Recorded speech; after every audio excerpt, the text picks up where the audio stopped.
Gruber's offices, serving the people of Wisconsin for over 30 years. Call us today if you've been injured. Gruber's offices, a proud partner of the Milwaukee Bucks. One call, that's all. Hey, it's Kelly Sheffield, Wisconsin Badgers volleyball head coach. You're listening to 100.5 ESPN, WTLX, Monona, Madison, a good Karma Brands radio station. It's time to think outside the pocket on Saturday Scramble. What the hell is going on, Bucks fans? Why do we feel like that this is the moment that we can celebrate? This feels like the highlight of the season. Whoop! On 100.5 ESPN and the ESPN Madison YouTube channel. You fired up. I'm never emotional. I'm very even-keeled. Very cool, calm, and collected. This is really interesting. Do you think so? You Really? sure about that? Really? You sure about that? Alongside Riley Auk, here's Pablo Iglesias. What's poppin', Saturday Scramblers? Pablo Iglesias alongside Riley out here. We've got a stacked show for you as we get ready for Brewers baseball. We talk a little bit about the Packers. It's been another fumble on the special teams side, and yet the Packers have not played since early January. Here we are as we get ready for Saturday Scramble, and also a big one today on 100.5 ESPN Madison. Baseball is back. Super excited for this one, Riley. It's been too long. That's right. It's been too long. Oh, it's been too long since a magical season. What a run for the Milwaukee Brewers, and what a first season it was for us to have the Milwaukee Brewers here on ESPN Madison. And joining us right off the bat, the leadoff hitter, we are wasting absolutely no time. It is an absolute pleasure to introduce the man who is leading the soundtrack of the summer, the voice of the Brewers. Please, may he bring us the warm weather that he is experiencing out in Phoenix. He is Jeff Levering joining us. Jeff, good morning. Welcome onto the Saturday Scramble. How are we doing today? Good morning, guys. I will take my eggs scrambled. I appreciate you very much. I will say the last couple of days have been somewhat quote-unquote chilly. It was 44 degrees on Thursday. Yesterday started to heat up. It was 55, 60. Today going to be 65 and sunny. Tomorrow will be 85 degrees around game time. Wow. So it's starting to heat up in Arizona. I'm starting to send some good vibes back to Wisconsin. Perfect. Well, hopefully it doesn't thin out the blood too much, and you still have that Wisconsin energy there where you can 44 degrees, you're in a hoodie and shorts, and people are looking at you like you're crazy. But the excitement out there, taking the first steps. You know what, for you when you're out there, Jeff, on the spring training grounds and getting ready for first pitch of the spring training games, what excites you the most about this time of the year? I think it's just getting back and seeing all your old summer friends, right? It's your baseball family. And for me, you go from October until the beginning of February, and you don't necessarily see all these people all that much. So it's just getting to know your friends again and seeing some of the new players that are on the team and getting to know some of those guys. The great thing for the Brewers is that their roster is basically intact from a year ago, which is great. So there aren't a lot of new names to figure out. Obviously, a couple of trades that went down in the offseason. So a handful of new people and new faces to put there in the mental Rolodex. But I think it's going to be a great year. I'm fired up to get going again. Everybody seems to be healthy as I'm knocking on everything for Micah and Wood and Stone, whatever it is. But it's not a bad thing to have somewhat of a boring offseason in terms of health and all that. And I think the Brewers have had a boring offseason. So hopefully it's a boring spring training for them too. Yeah, Jeff, really appreciate you coming on. And you mentioned the Brewers roster's mostly the same. Obviously, they traded Freddie Peralta. That was the big move of the offseason. But it seems like it's the same story every single year for the Brewers. They trade an ace. Everyone picks them to finish third or second in the NL Central. They blow expectations out of the water, win the division. They had more success in the playoffs last year than we're used to, which was amazing. But it seems like we do this same charade over and over. I know Yelich said the players don't care and they just go about their business, but is that the prevailing thought in the clubhouse? And do the Brewers ever get tired of having to prove people wrong year over year? I don't think so. I think that they wear it as a badge of honor, right? I mean, it's kind of nice to have people think that you're not going to do much and then exceed expectations. I kind of do that myself, where it's, hey, I'm just going to under promise and over deliver most of the time. that's kind of a good way to go about things, right? Because if you go in there and you have a ton of expectations and then you don't live up to them, then it can be deemed as a failure. So I think it's a good place for the Brewers to be, that a lot of people aren't picking them this year or as they have in years past. And then you go out there and you prove them wrong and you have the most wins in Major League Baseball like they did a season ago. Do I expect this team to win 97 games this year? Probably not. But are they going to win 90? Probably. They have a way of figuring things out. They really do. They pitch well. They play defense exceptionally well. They have enough offense. I think they got better offensively at third base with Luis Rengifo if he stays healthy. So I just think that the Brewers wear this thing as a badge of honor, that nobody expects them to do anything. And then lo and behold, here we are in September and they're right in the mix and making the rest of the baseball world upset. Jeff, you talked about living up to the expectations, the hype, the excitement. One of the guys I think Brewers fans are all excited about is Jesus Madej. Also great to have that clarification going into spring training, into the season as he gets closer and closer to making that Major League debut. What have you seen from the developments from there, and what can Brewers fans get excited about with this young superstar on the cusp? I mean, I'm fired up to watch him. He's 18 years old, and you just start thinking about Jackson Chourio, and Churio's an outfielder. He came up as an infielder. He moved into the outfield a couple of years ago when he was invited to spring training. But watching Jesus play, I mean, the kid, every step that he takes is electric. I mean, he could walk from the dugout and onto the infield dirt, and it's exciting, right? That's the kind of thing that awesome. Gets you fired up. And it shouldn't be that cool, but it is, because he makes it look cool. And then he starts getting into his baseball actions, and you watch him field ground balls and you watch him hit, and it's fun. It's fun. And the kid, he's electric. I'm excited to see him in spring training. And the thing is that he's going to get a lot of reps with the World Baseball Classic coming up pretty soon.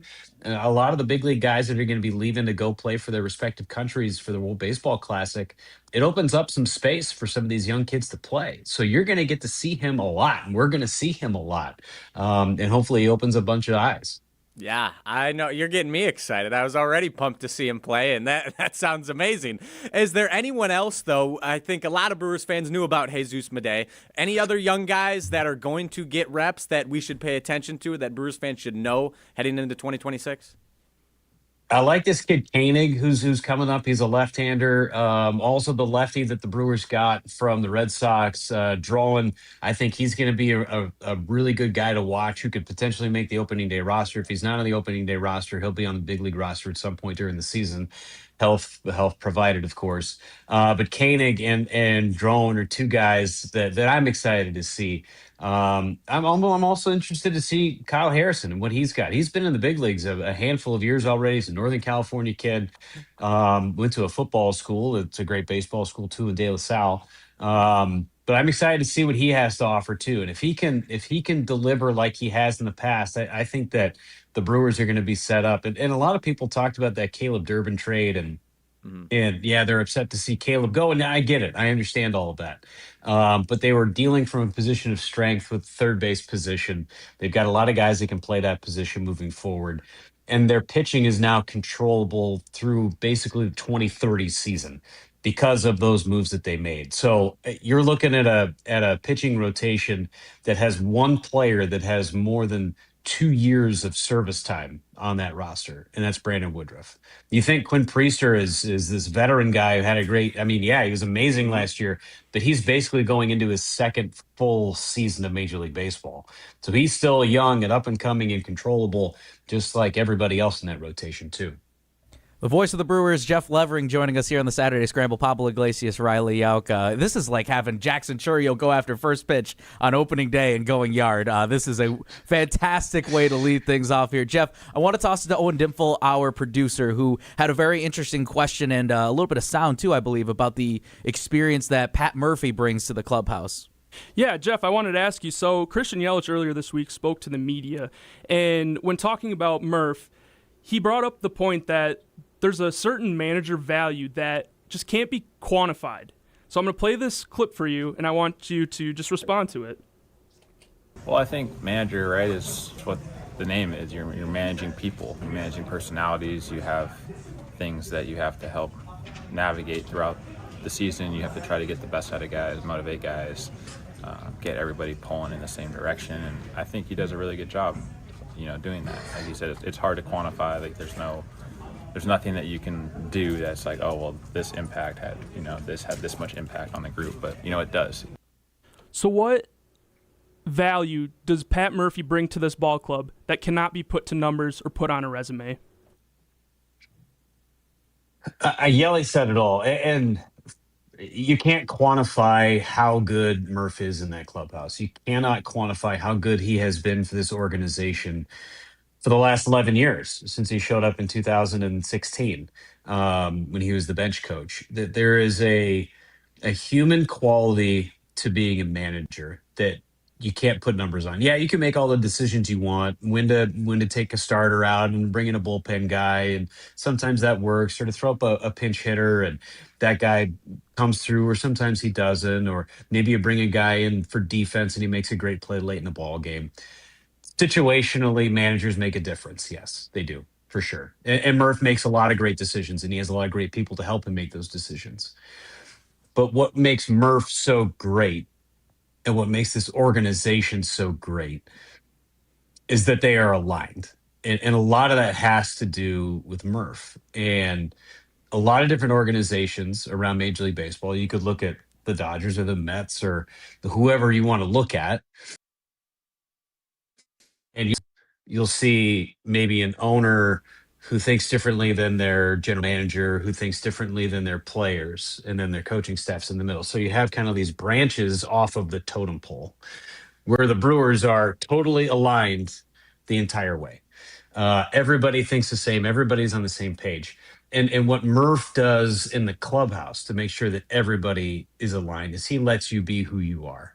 And as soon as that kind of, if someone starts to get more individualized and starts thinking about themselves as opposed to the greater good of the team, Murph has a way of bringing that guy back in. He has a way of reining that guy back in. The players do a great job of that. Murph allows his players to self-police in that clubhouse too.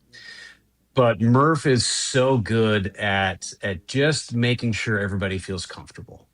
This is a tough sport.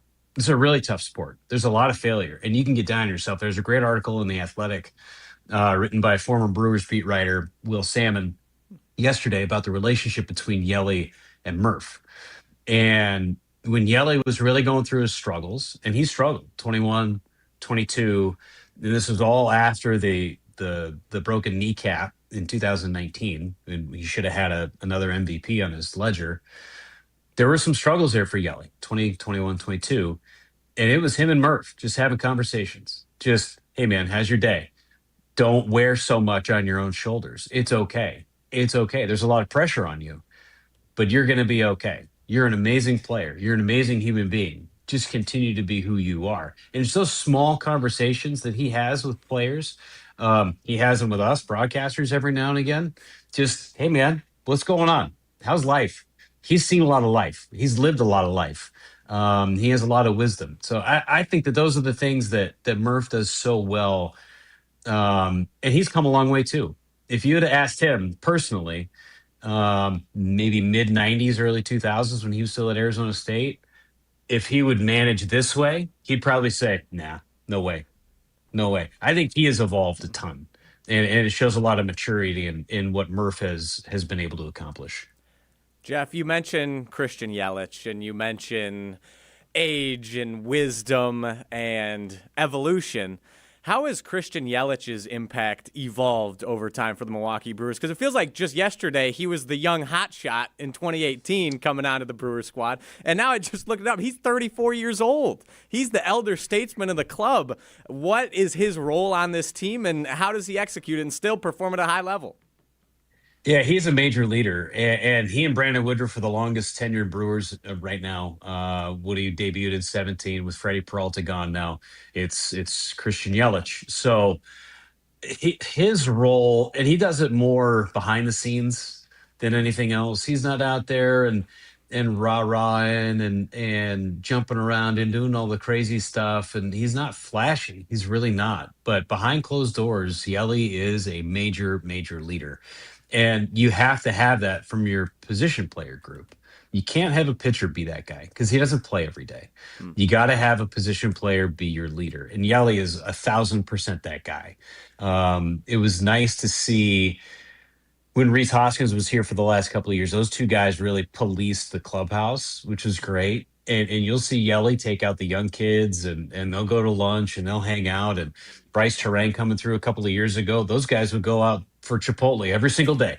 I think Yelly's got like the platinum Chipotle card. He never has to buy a Chipotle ever again for the rest of his life because he eats it so much. But Yelly will take out a young guy and they'll go and have lunch and they'll learn the ropes. And again, stuff that you wouldn't see on the field or you won't see in the dugout, but behind closed doors, Christian Yelich 1,000% is the leader in that clubhouse. And it's been really good to see him have success on the field again too. Last year almost hit 30 homers, drove in 100 runs. Year before that, he started to get more and more consistent. So it's just so great to see him put it all together again. Love to hear that, Jeff. Before we let you go, I wanted to switch gears just a little bit and wanted to get your perspective on this that we're about to play for you here. Matt LePay, the voice of the Badgers, drew a very interesting comparison. You have also called college basketball. You've called college football on top of being with the Brewers. So he was on Wilde and Tausch just about a week ago, said this. Very interested to hear what you got. Owen, let it rip. They've been able to use their resources. It's a little bit of a loose comparison, but I think there's merit to it. They remind me of the Brewers. They do really well with what they have. They're not going to be dollar for dollar with, the college basketball blue bloods, just like the Brewers. Obviously, they're not dollar for dollar with the Dodgers, the Yankees, so on and so forth. But they do a great job of evaluating, the talent, the fit in the locker room, the ability to, or the willingness to be coached. So again, with March around the corner, you've been around this Wisconsin Badgers basketball team for a little bit. You got to call a couple games this year. Wanted to get your thoughts again on what's the voice of the Badgers had to say about comparing Wisconsin men's basketball team and their long success to the way the Brewers have been successful as well. Anything Matt LePay says, I'm all in on. So Fair if enough. he says it, it's basically the gold standard. He's right, though. I mean, they do so much. They have the three best wins, not just in the Big Ten Conference, but I think in the country. To go and beat Michigan at Michigan, to beat Michigan State at Michigan State, to beat Illinois at Illinois. They have the three signature wins in the conference. Yes. Are they going to go back and look at USC and go, oh, man, yeah, we should have had that? Are they going to go back and look at Ohio State? Yeah, absolutely they will. A game that they should have had, but they didn't make shots. It happens. You can look at Indiana too, but we don't have to scratch that itch anymore either. But I think that Wisconsin does as good a job as anybody in the country at just being who they are, right? And I think Greg Gard has evolved tremendously, right? Being a Bo Ryan disciple and not running the swing offense anymore and evolving with what college basketball is these days and how he can win and what he has with his roster. I think he gets more out of his roster year in and year out than anybody in the country. And kudos to him. Kudos to him. Kudos to the Badgers. And I hope that I get to see them in the Big Ten tournament. I'm doing days 3 and day 4, the morning session. So hopefully I have an opportunity in the Big Ten tournament to see the Badgers and see them into the quarterfinals and then hopefully into the semis. Let's go. I know we hope to hear you, Jeff, on the call. That would be fantastic. And one more from me, big broadcasting guy. I've been listening to you since you joined the Brewers in 2015, so it's been awesome to be able to talk to you and interview you as well. But what is Jeff Levering's favorite call? Whether that be the Brewers, college football, college basketball. What's your favorite? Your call Game 5 against the Cubs. That might be mine, personally. That was such a satisfying win, such a satisfying series. It was amazing. But for you, what is your favorite call? Game 5? Really? Like my last out? Yeah. It was just the moment, like the moments. The moment Riley, was so awesome. Riley is a significant any rival hate watcher as well, Yes, so there might be a little bit of an extra juice. So there might be a reason why behind that. That's fine. That's fine. I see. I didn't love that call personally. I didn't love my call. I thought it was just kind of average, but I was certainly excited. I still have some minor PTSD from Game 3 of the wild card series in 14, where I blew out my aorta on back-to-back homers from Bowers and Frelick. Wow. So I'm trying not to do that. But I will say my two favorite calls that I have had. One, the Brandon Woodruff homer off of Clayton Kershaw in 2018. In the NLCS. That is one of my favorite calls. I'll throw another one in there. The Isaac Collins home run last year, just with everything that was surrounding it, with the floods the night before and how many people showed up, and Collins hits the walk-off against the Mets. That's a big one for me, and I thought I did a pretty good job with that. And then in Game 2 of the wild card series, the homers in the 8th inning, the Jackson Churio to tie it, and the Garrett Mitchell to give them the lead in the bottom of the 8th in 24. So those are three that kind of stand out in my mind. Yeah, those were awesome. Those are great, and we are excited to get to hear more calls throughout the season. We're excited to get to hear select calls here on spring training. First game today on 100.5 ESPN. First pitch between the Brewers and Guardians at 2:10 Central. Jeff, like I said, make sure that you stay warm in the 40-degree weather that's going to be warming up to, I think you said 70 to 80s at some point as well, but make sure you rest that voice too. We'll be fine. We'll be fine, Pablo. Don't worry about it, buddy. It's okay. All right, Sounds good. Hey, you know what? We give the strongest or the toughest missions to the strongest soldiers for sure. He's Jeff Levering, once again, the voice of the Milwaukee Brewers. Thanks so much for joining us on the Saturday Scramble. Enjoy the rest of your day, Jeff. Can't wait to hear you on the call. You got it. Take care, guys. All right, perfect. All right, well, we'll talk some more Brewers baseball. Jeff. Have a good day. Excited to have. I loved just fired up for Jesus Mate. I didn't even think about that for the reps that he's going to be getting in the World Baseball Classic. 18 years old. Kid's going to be a stud. He's going to be so awesome. That's going to be great. Yeah, well, we'll talk more Brewers baseball. I do want to think about what can put this team over. Like, let's talk about that some more on the other side. Just a bunch of different things to dissect, to think about from Jeff Levering, and hopefully the Brewers can really be something this season and even more. Pablo Iglesias, Riley Up. This is the Saturday Scramble on 100.5 ESPN. Brewers conversation continues next. Stay tuned. Saturday Scramble continues after this on 100.5 ESPN and the ESPN Madison YouTube channel. One call, that's all. It's not just a slogan, but a way of life at Gruber Law Offices. If you've been injured, call our team today. We've represented tens of thousands of injured Wisconsinites for well over 30 years. Trust Wisconsin's own Gruber Law Offices. One call, that's all. Looking to take your baseball game to the next level? GRB Academy provides year-round training programs designed around your schedule and your goals. For over 15 years, GRB has been Wisconsin's leader in player development and advancement, with a state-of-the-art 52,000 square foot facility of elite baseball training space and coaches who know how to get results. From youth to high school, baseball players trust GRB to help them reach their next level. Training program spots are filling quickly, so don't wait. Register now at grbacademy.com. Hi, this is Lee, inviting you to Ruth's Chris Steakhouse in Middleton. We got a great happy hour every day of the week from 4 o'clock to 7, and our patio during the summer is open too.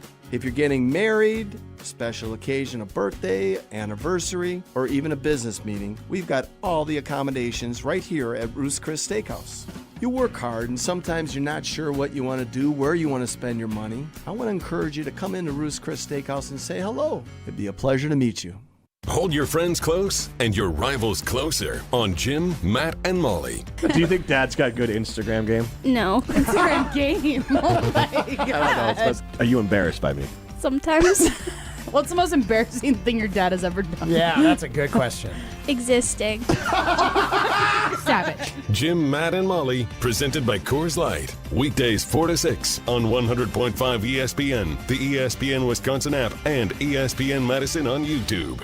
Love is in the air this February at Metro Ford of Madison. And if you're ready for a relationship that can handle anything, meet the 2025 Bronco Sport. Right now, get 3.9% APR for 66 months, just $16.86 per thousand finance, plus $1,000 retail bonus cash. Or lease a Bronco Sport for just $319 a month with 10% down. But don't wait. This sweetheart of a deal ends March 2nd. Find your one true love today at MetroFordofMadison.com. Chalmers Jewelers is hosting our annual Wedding Band Trunk Show, and you don't want to miss it. Join us February 20th in Madison and the 21st and 22nd in Middleton. Our wedding band vendors will be in-house, bringing their entire collections, featuring styles and designs you won't normally see. This is your chance to find the band that tells your story. But appointments are filling up fast, so reserve your spot today. Chalmers Jewelers in Middleton And Madison.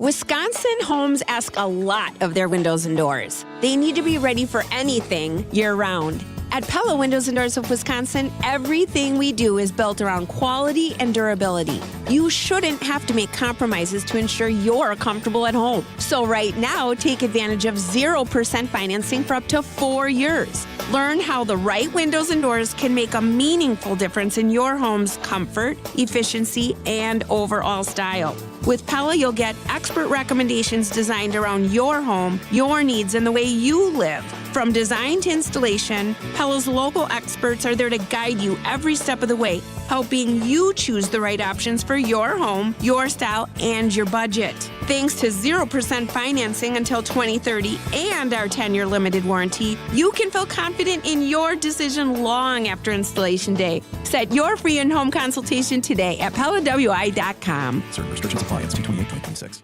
You're listening to Saturday Scramble on 100.5 ESPN and the ESPN Madison YouTube channel.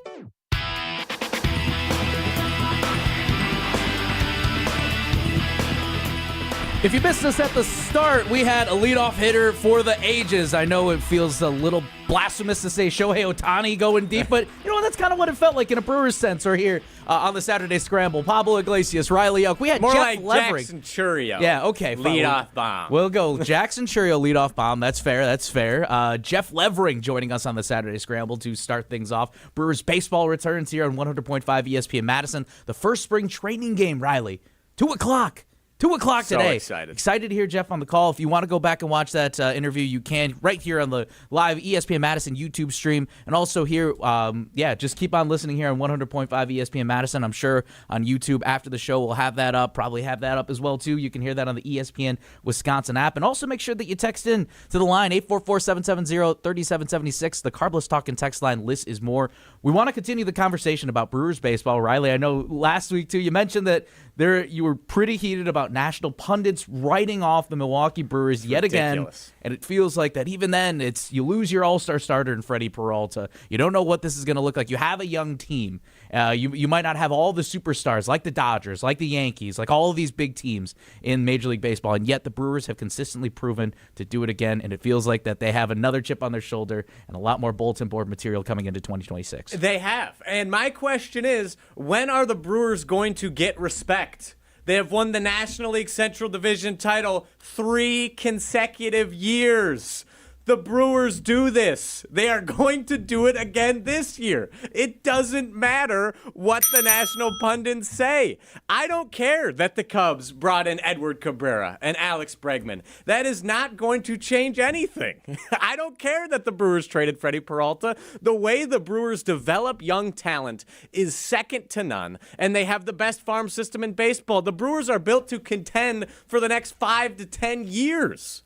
The Brewers are going to just continue to I was going to say dominate baseball, but the Dodgers still exist. So I'm not going to say that. The Brewers are still going to dominate the NL Central until these other teams figure it out. And I don't understand how Freddie Peralta cost this team 10 wins. The Brewers' projections go from they won 97 games last year, and like Jeff Levering said, are they going to win 97 this year? Probably not. But they're probably going to be hovering right around 90. And all I'm seeing are Sports Illustrated, CBS, The Athletic, ESPN. Everyone's projecting the Brewers to win 80 to 85 games. The roster is almost completely intact. All of these guys are young. They're going to get better.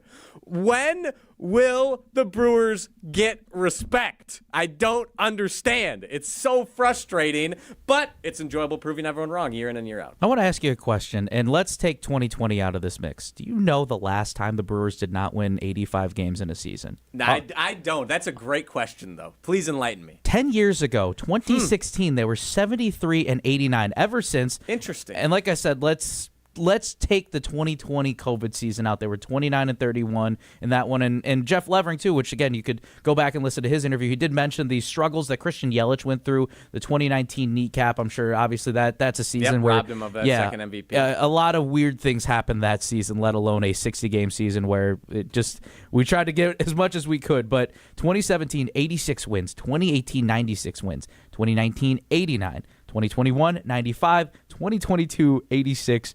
2023, 92, and as you said last season, or actually the season before, 93, and then last season, 97 and 65. There is clearly a metric for success. There is a metric for consistency, and no matter what I've always respected, whether it's the Craig Counsell-led Milwaukee Brewers, or now, too, as we talked about this and players back him up, the unquantifiable measurement of Pat Murphy and what he does for this clubhouse. How, as Jeff Levering pointed out, he's able to help guys reset. He's able to help them, bring them back to earth and not get too far into the weeds. That's the confidence that I feel like you can get from a leader like that. And you know what? Keep writing the Brewers off because they keep proving themselves year in and year out. Yep, and Patrick Murphy got an extension, 3-year extension. Years. He's going to be terrorizing the National League Central Division for another 3 years at a bare minimum. And we got our old buddy Corey Sparks, host of the Minor League Minute and current play-by-play broadcaster / content creator for the Fightin' Phils out in Reading, Pennsylvania. Congrats. Congratulations to Corey.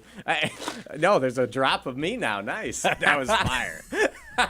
Wait, was the laugh in there too, or was that you? That was fire. No, there's a little chuckle at the start. I'm so confused. This is an out-of-body experience. That's hilarious. I'm not used to being dropped by hearing my own voice. That's crazy. Thank you, Owen. That's hilarious. But our guy Corey Sparks in the YouTube chat, is he crazy for thinking that Sproat has the stuff to be better than Freddie's got a 6-pitch mix, high 90s fastball, that coaching staff, and great gloves behind him, saying it's not guaranteed, but he sees the ceiling. Corey, you know a lot more than we do when it comes to minor league prospects and baseball in general, I'd say, when it comes to the nuts and bolts. So I trust your judgment, Corey, on that. And I think the biggest factor there is you mentioned that coaching staff, this coaching staff for the Milwaukee Brewers, and that's what I'm most excited about for 2026. The young, controllable talent on this roster. You have Jackson Chourio, who had somewhat of a down year for him last year. His floor is so high. This year, don't be shocked. Don't be shocked. Floor or ceiling, you mean? In the word, no, his floor. Oh, okay. Chourio didn't have a fantastic year last year, and it was still a pretty damn good year.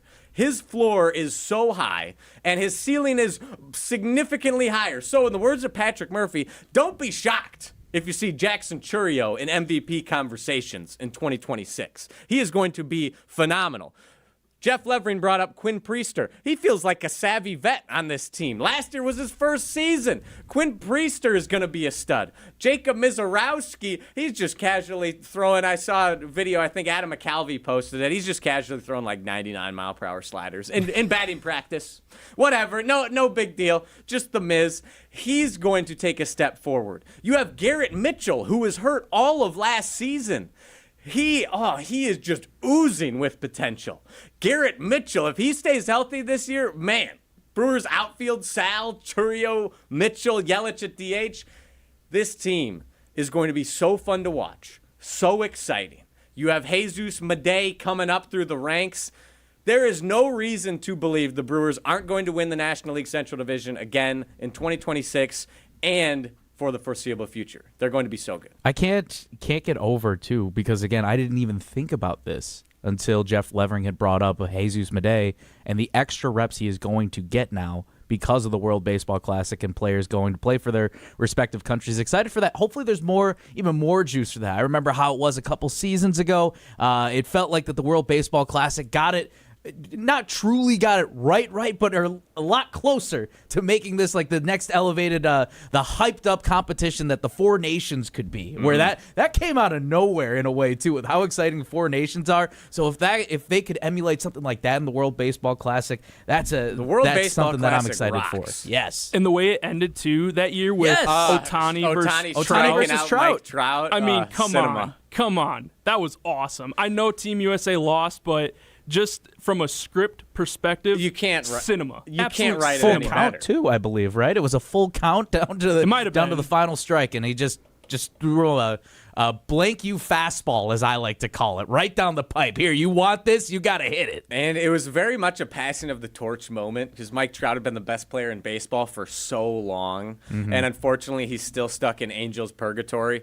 But then it felt like Mike Trout was passing the best player in baseball baton on to Shohei Ohtani. It was pretty cool. We do have a poll out on the ESPN Madison Twitter to ask Brewers fans, and I want to dive into this some more, and we'll talk about this throughout the rest of the show too.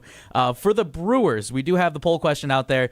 For the Brewers, the 2026 season is a success if they blank, make the playoffs, win the division, or win/play in the World Series. This is probably the tightest results of the Twitter polls that we have out here by a narrow give or take 4%. 37% say make the playoffs, 34% say win the division, and 28 respectable winner play in the World Series. So it seems like that the metric in terms of what success is for Brewers fans almost feels like it's all over. It's split, yeah. It's all up for grabs because I felt like how last season ended. Pablo Iglesias, Riley Yauk on the Saturday Scramble here. We want to keep hearing what you think, too, about Brewers baseball as we get ready for spring training and how this all starts. And, there's only one way. The road to the World Series or whatever the case is starts now. But I feel like that making the playoffs, and this is a compliment, feels like that is a given now in the best way based off of how the Brewers, no matter what, even with the limited amount of superstars that you have on this roster, you don't have the big bucks guys all throughout the lineup. You have made the playoffs consistently. So I feel like, you could call it a success, if you will, by making the playoffs, but I don't know if I would call that a success. I think getting to the championship series and advancing to the World Series, for me, based off of what this team can do and how they can prove themselves, I think that feels like a true success to me. If at least I'm looking at a World Series berth. That's my mindset. That's fair. And I know all of us Brewers fans, we're just itching for a World Series. We haven't gone since 1982. We were in the National League Championship Series last year. Brewers were in the National League Championship Series back in 2011 and 2018. We're all itching for a World Series. We all want to win and get to a World Series. But in my mind, I think it will still be a successful season if you win the division. The Cubs went out, invested all this money.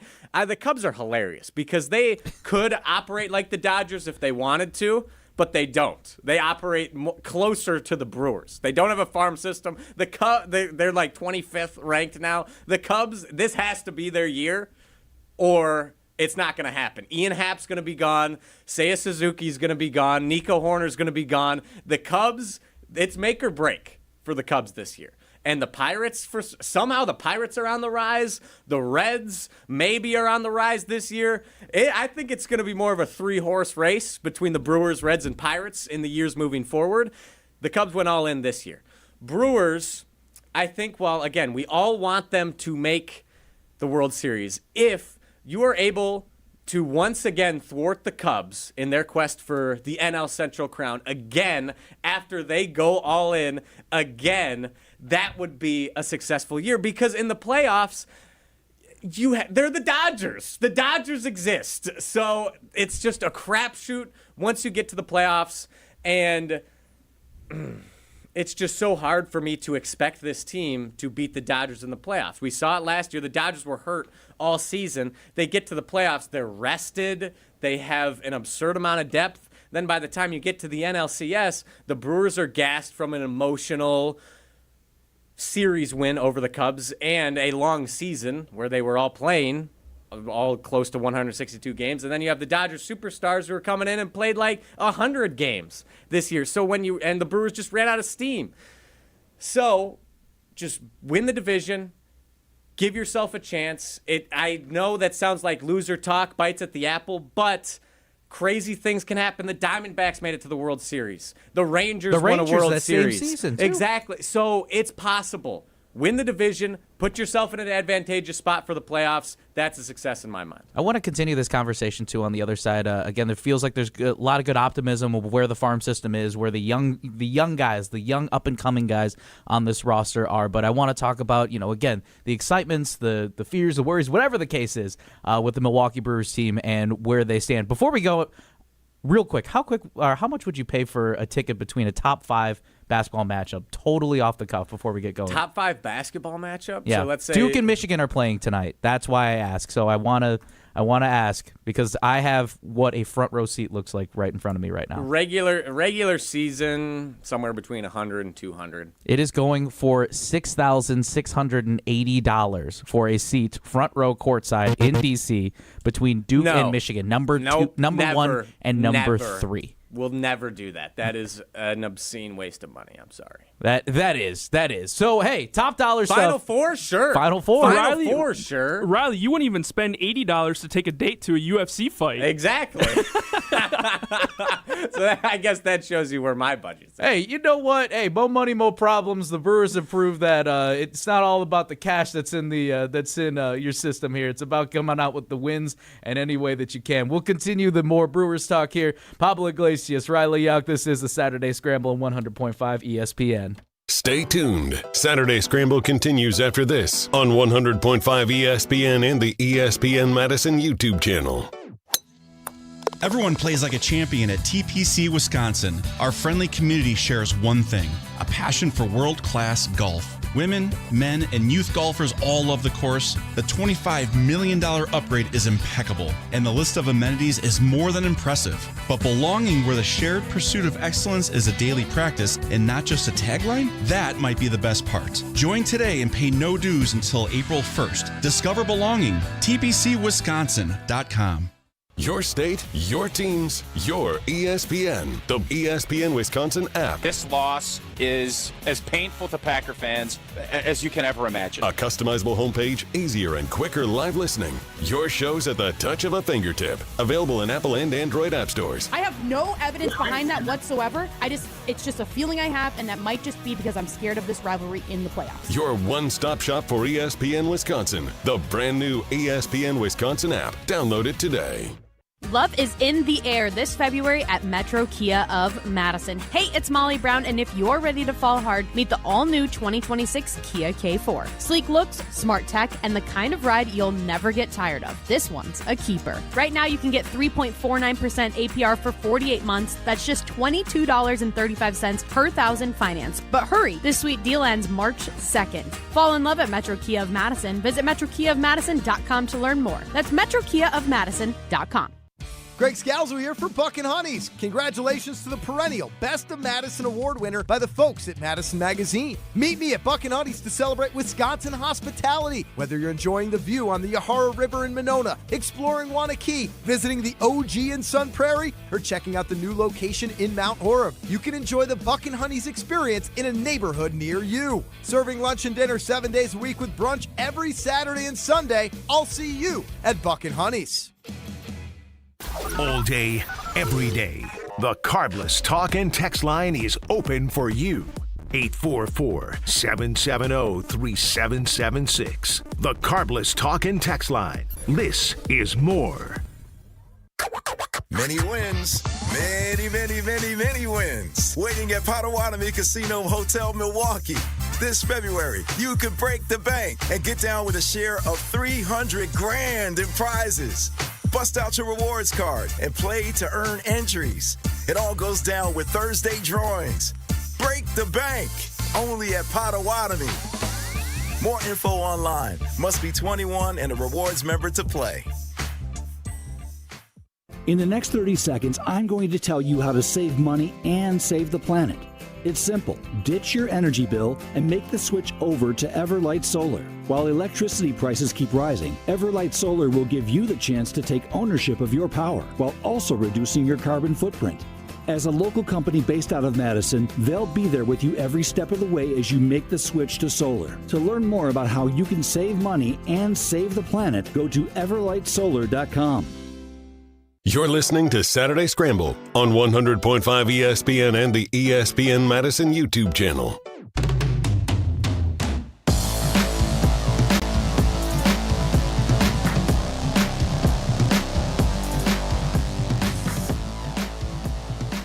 Are the Brewers ready to run it back? Well, sans Freddie Peralta, but that's a different situation. And Caleb Durbin, don't forget. Yes, no Caleb Durbin. We hardly knew ye, but hey, it was about. We love Caleb Durbin still. Come on, and Isaac Collins. And Isaac Collins. It was about the Rookie friends of the we year made. That was a hard one for me to swallow. Yeah. Trading away Isaac Collins. I really liked him. He was a good ball player. I liked Isaac. I think the Durbinator hurt a little bit more for me. It was just. It's sad. We had 2 Rookie of the Year candidates. Actually, we had 3. Chad Patrick was in the mix for a little while. But yeah, it was sad seeing Durbin leave, but I'm very excited to watch him hit some taters over the Green Monster. That's gonna be pretty sick. The Durbinator. Pablo Iglesias, Riley Yauk. We are continuing Brewers talk here on the Saturday Scramble on 100.5 ESPN Madison, the ESPN Madison YouTube channel, and the ESPN Wisconsin app. Let's check in on our Twitter poll real quick too. As we mentioned, it's still that narrow lead. This is a tight division. It's basically like if you get 90 wins or something like that, and you're in the playoffs and you're winning the crown. That's what this poll looks like for the Brewers. The 2026 season is a success if they, still in the lead, make the playoffs, but it's starting to slim just a little bit by now 2%. Make the playoffs, is still in the lead, followed by win the division, and then some extra room of win/clinch a World Series berth. So, yeah, I think this is we talked a lot about the positives and what excites us the most about this team, what excites us about the continuous success of where the Brewers have been. They've proven that even they don't have to pay top dollar for all these all-stars, big-name players, and yet they can, for the first time really outside of 2020 and 2016, at the minimum, put together an 85-win team. But with all that, sometimes you do wonder in the back of your mind, correct me if I'm wrong, Riley, does the luck run out? Where are you as a Brewers fan? Do you feel like you have any concerns going into this season? What lingers right now as you look ahead to this season? Yeah, my biggest concern with the Brewers right now is definitely power hitting. I believe they ranked 22nd in home runs hit last season. And Jeff Levering said it. They're built on defense, base running, and pitching. They are not built on hitting the long ball. However, I do think Churio is going to hit more home runs this year. I think William Contreras, now that his thumb has been healed, he's going to hit for more power. Garrett Mitchell, if he's healthy, he has a nice power stroke. He could help boost those numbers. But if you look around the lineup, that's definitely the most glaring weakness on this team right now. Sal Frelick, he's not a big slug guy. You have, I guess, Blake Perkins as the potential starting, probably backup center fielder if Garrett Mitchell's healthy. He's not a big power threat. You look at the infield, Bryce Terang, not a big power guy. Joey Ortiz, he sure as heck is not a power guy. Andrew Vaughn, hope he can continue to make the strides that we saw once the Brewers acquired him post-trade deadline. So I think there are definitely spots where the Brewers are going to increase their power this season, but if you want a glaring weakness, I think the biggest one is that ability to hit it over the fence, because especially come playoff time, big games, you need those game-changing swings with men on base where you can put up a crooked number in an inning, and right now the Brewers are certainly lacking a little bit in the power department. Yeah, I want to come back to those names that you mentioned, Riley. I'm looking at MLB.com. Adam McCalvey breaks it down perfectly. 3 priorities for the Brewers as spring training play begins.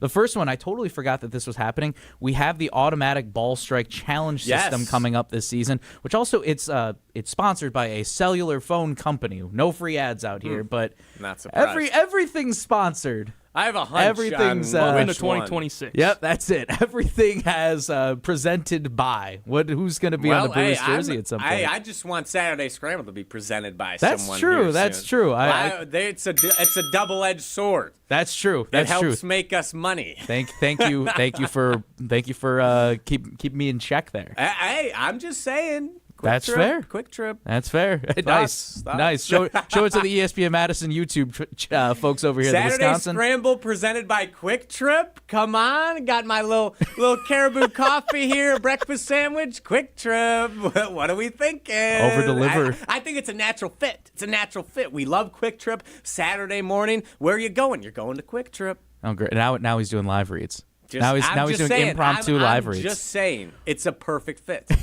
It's a perfect fit. Well, the ABS system is the first thing that Adam McCalvey lists here. The second is the running game, both when you're defending and when you're stealing bases. But the third one, I think, again, Riley, you brought up a lot of these names: Bryce Harang, Jackson Chourio, Joey Ortiz, also Tyler Black, part of the list too. Most of these guys, actually all of these guys, those four names are going to be playing in the World Baseball Classic. So, again, as it gives your Jesus Medes of the world extra reps, you do need to, in the back of your mind, think probably you got to keep these guys healthy, too, because these aren't spring training games. These games are, as we mentioned, Shohei Ohtani versus Mike Trout for the final out to win the World Baseball Classic. It's almost like, again, playing the Fall Classic in March. These are big tournament games. You're traveling. You're in different spots. Your schedule really feels like that you're in season already. So health could be a big concern if you ask me. Interesting. Yeah, I'm not too worried about the World Baseball Classic, but that would be worst case scenario. Yes. If one of the Brewers, especially one of the studs like Chourio, Harang, not quite as worried about Tyler Black. Would love to see him get some reps at third base if Luis Renifo, I can't remember, is that how Jeff pronounced it? Because his name is spelled phonetically Renigfo. But I believe you pronounced it Renifo? Renifo. We'll have to go back and clarify that We'll later. find. But if he doesn't grab the bull by the horns at that starting third base spot, Tyler Black, we'll see. But I want these guys to go all out. I want Abner Uribe to be putting his all into the World Baseball Classic. I want to see him roll some dice. But just please don't get hurt. I'm not too worried about the Brewers being injury prone, but it's something to watch. So the pronunciation is Luis Renifo. Renifo. Okay. Luis Renifo. Thank you. Luis Renifo. Renifo.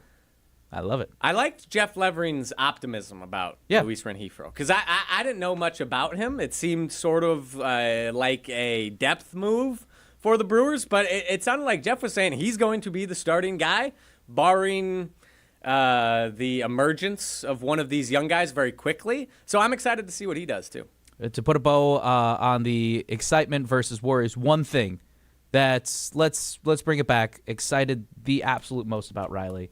If you could sum that up, what is the most exciting thing about this upcoming baseball season for the Milwaukee Brewers? What gives you the biggest or what jazzes you up the most? Jackson Chourio, man. I'm so excited to see him play again. I think he is going to take another massive step forward. He is so young. He is so talented. He is an absolute joy to watch. I cannot quantify my excitement to watch Jackson Chourio play some baseball again. And I'm not even mentioning all the other young talent that I already did. Just Jackson Chourio. He's going to be a stud. He's going to be an MVP talks. Mark my words. I feel like what excites me is it actually goes back to last year when we had Dom Catronio of the Brewers Radio Network on Saturday Scramble, and what helped them be more into this, we're ready for the playoffs, we can do no wrong type of attitude is the emergence of Christian Yelich. You mentioned he's a 34-year-old guy. He is suddenly a big-time veteran in this clubhouse. But if Christian Yelich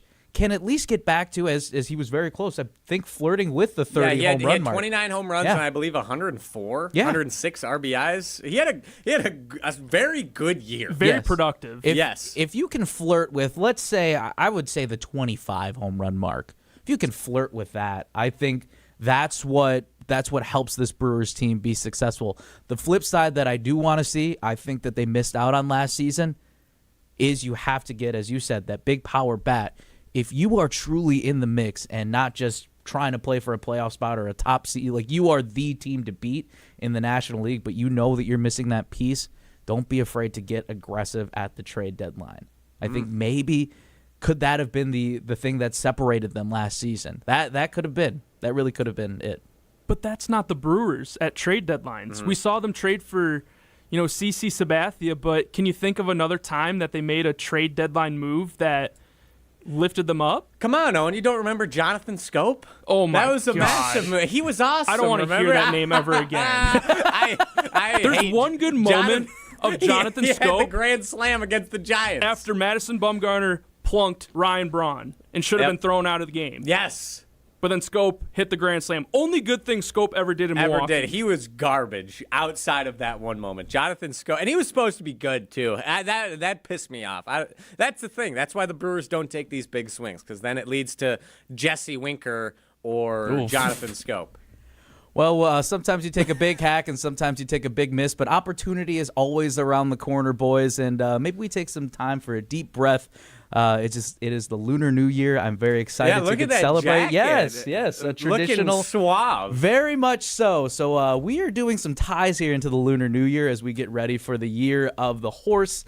And I wanted to break it down for some fortunes that some Wisconsin superstars may have in their near future. This is coming up on the Saturday Scramble. Breathe, relax. We'll be right back. This is the Saturday Scramble on 100.5 ESPN. Stay tuned. Saturday Scramble continues after this on 100.5 ESPN and the ESPN Madison YouTube channel. Want to move better, play faster, and compete at a higher level? Train where Wisconsin's top athletes go. Total Athlete Performance. From middle school phenoms to the pros, TAP is Madison's #1 destination for speed, power, and athleticism. Their proven systems, expert coaches, and cutting-edge equipment help you dominate your sport. Can't make it in? Train anywhere with the TAP mobile app. Spots are filling fast, so don't wait. Visit tapwisconsin.com to schedule your free athletic assessment today. Ben Brust here, and let's cut the crap. I've been sold a lie with sportswear, too. You pay a fortune for big-name gear, a fancy logo, a slogan, and it still stinks. Iron Jock doesn't play that game. Silver ion technology is woven into every thread, killing 99.9% of odor-causing bacteria. And now, through February 22nd, our listeners can get 35% off all Iron Jock orders over $50 with the code ESPN35. Shop now at ironjock.com. That's ironjoc.com. Evan, Canty, and Michelle are unsportsmanlike. We're one step closer to the NCAA being irrelevant. What the NCAA is doing is jeopardizing their model for the entertainment product itself. By having a guy that has already signed a professional contract be able to influence the outcome of the 2026 season is absolutely ridiculous. Unsportsmanlike.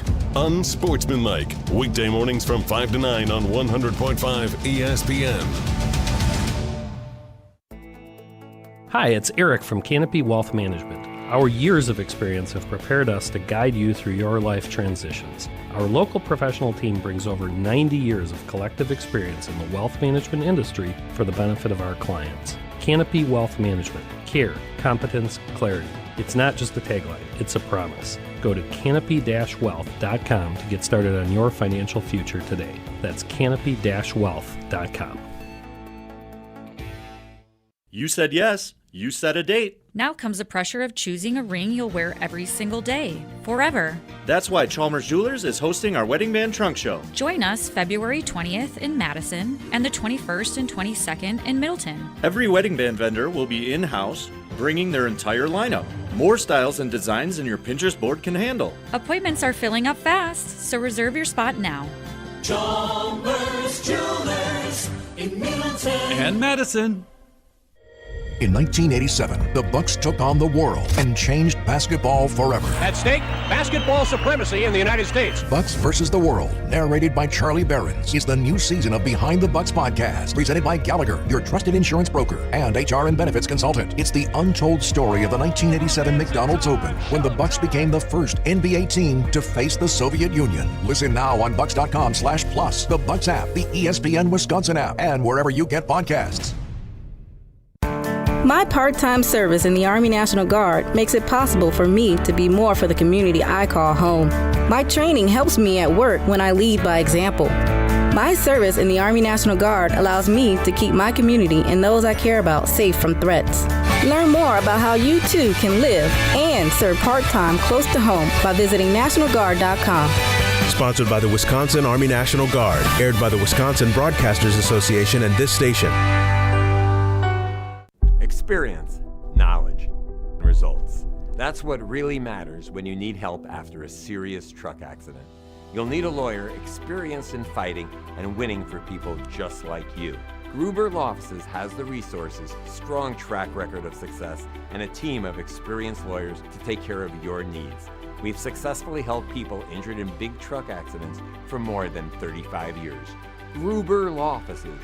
One call, that's all. You're listening to Saturday Scramble on 100.5 ESPN and the ESPN Madison YouTube channel.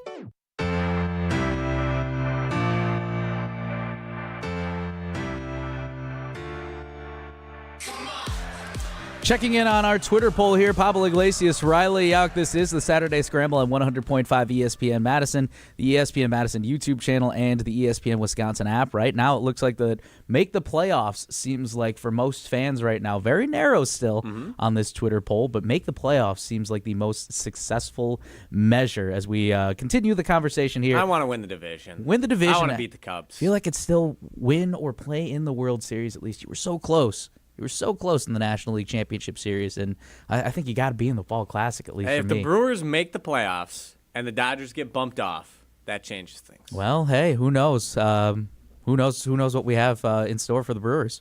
I mean, for me, just win the division. I think it's more of a thing of self-realization, self-awareness that you're not the Dodgers. You don't.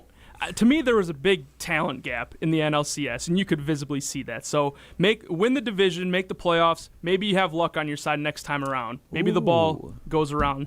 I really liked that you used the word luck because that transitions perfectly, gentlemen, into what we have ahead from us here. As we mentioned before we went into break, it is the Lunar New Year. Gong hei fa choi, everybody. For all my Cantonese speakers, for my Mandarin, gong xi fa chai.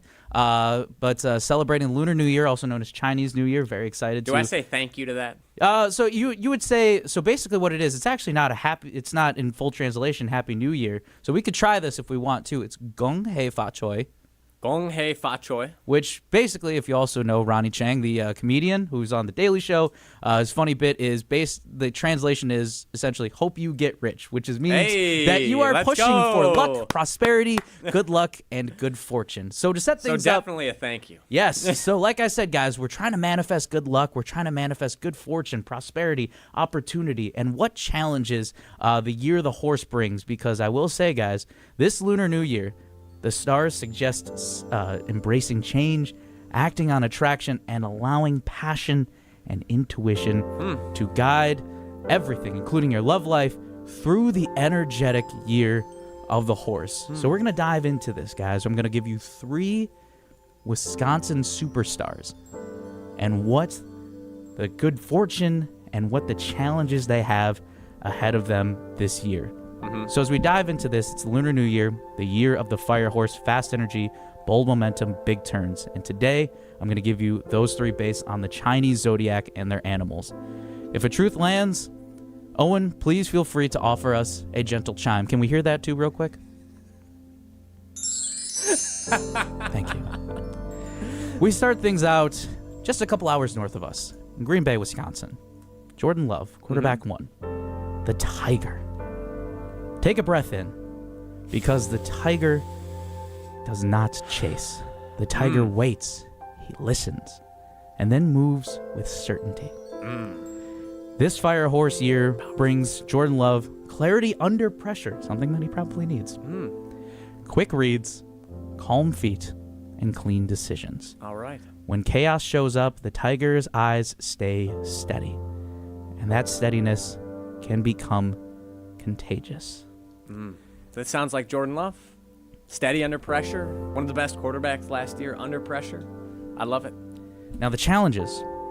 His challenge in this Lunar New Year for this Tiger is overextension. Trying to carry every moment alone. Maybe dropped passes. Maybe just so close to beating the Chicago Bears in the wild card. But coming up empty, even though the passes were there. Even though they were. Some of those drop balls. In a fast year, the Tiger can sprint when it should stalk. Don't force hero plays. Shape the moment. Take what's offered. And let the defenses make the mistakes. Jordan, he does play hero ball a little too much sometimes. Yeah, that's what I was thinking. All those deep ball interceptions and double coverage, triple coverage, just trying to be the hero. Man, that was spot on. There we go. So before we move on to this one, the mantra for Jordan will be this. Repeat after me, boys. I don't force it, I frame it. I don't force it, I frame it. The lucky focus for him. Your luck lives in timing, not speed. The tiger arrives exactly when it's meant to. It's like Gandalf. Yeah, kind of. Into the second one.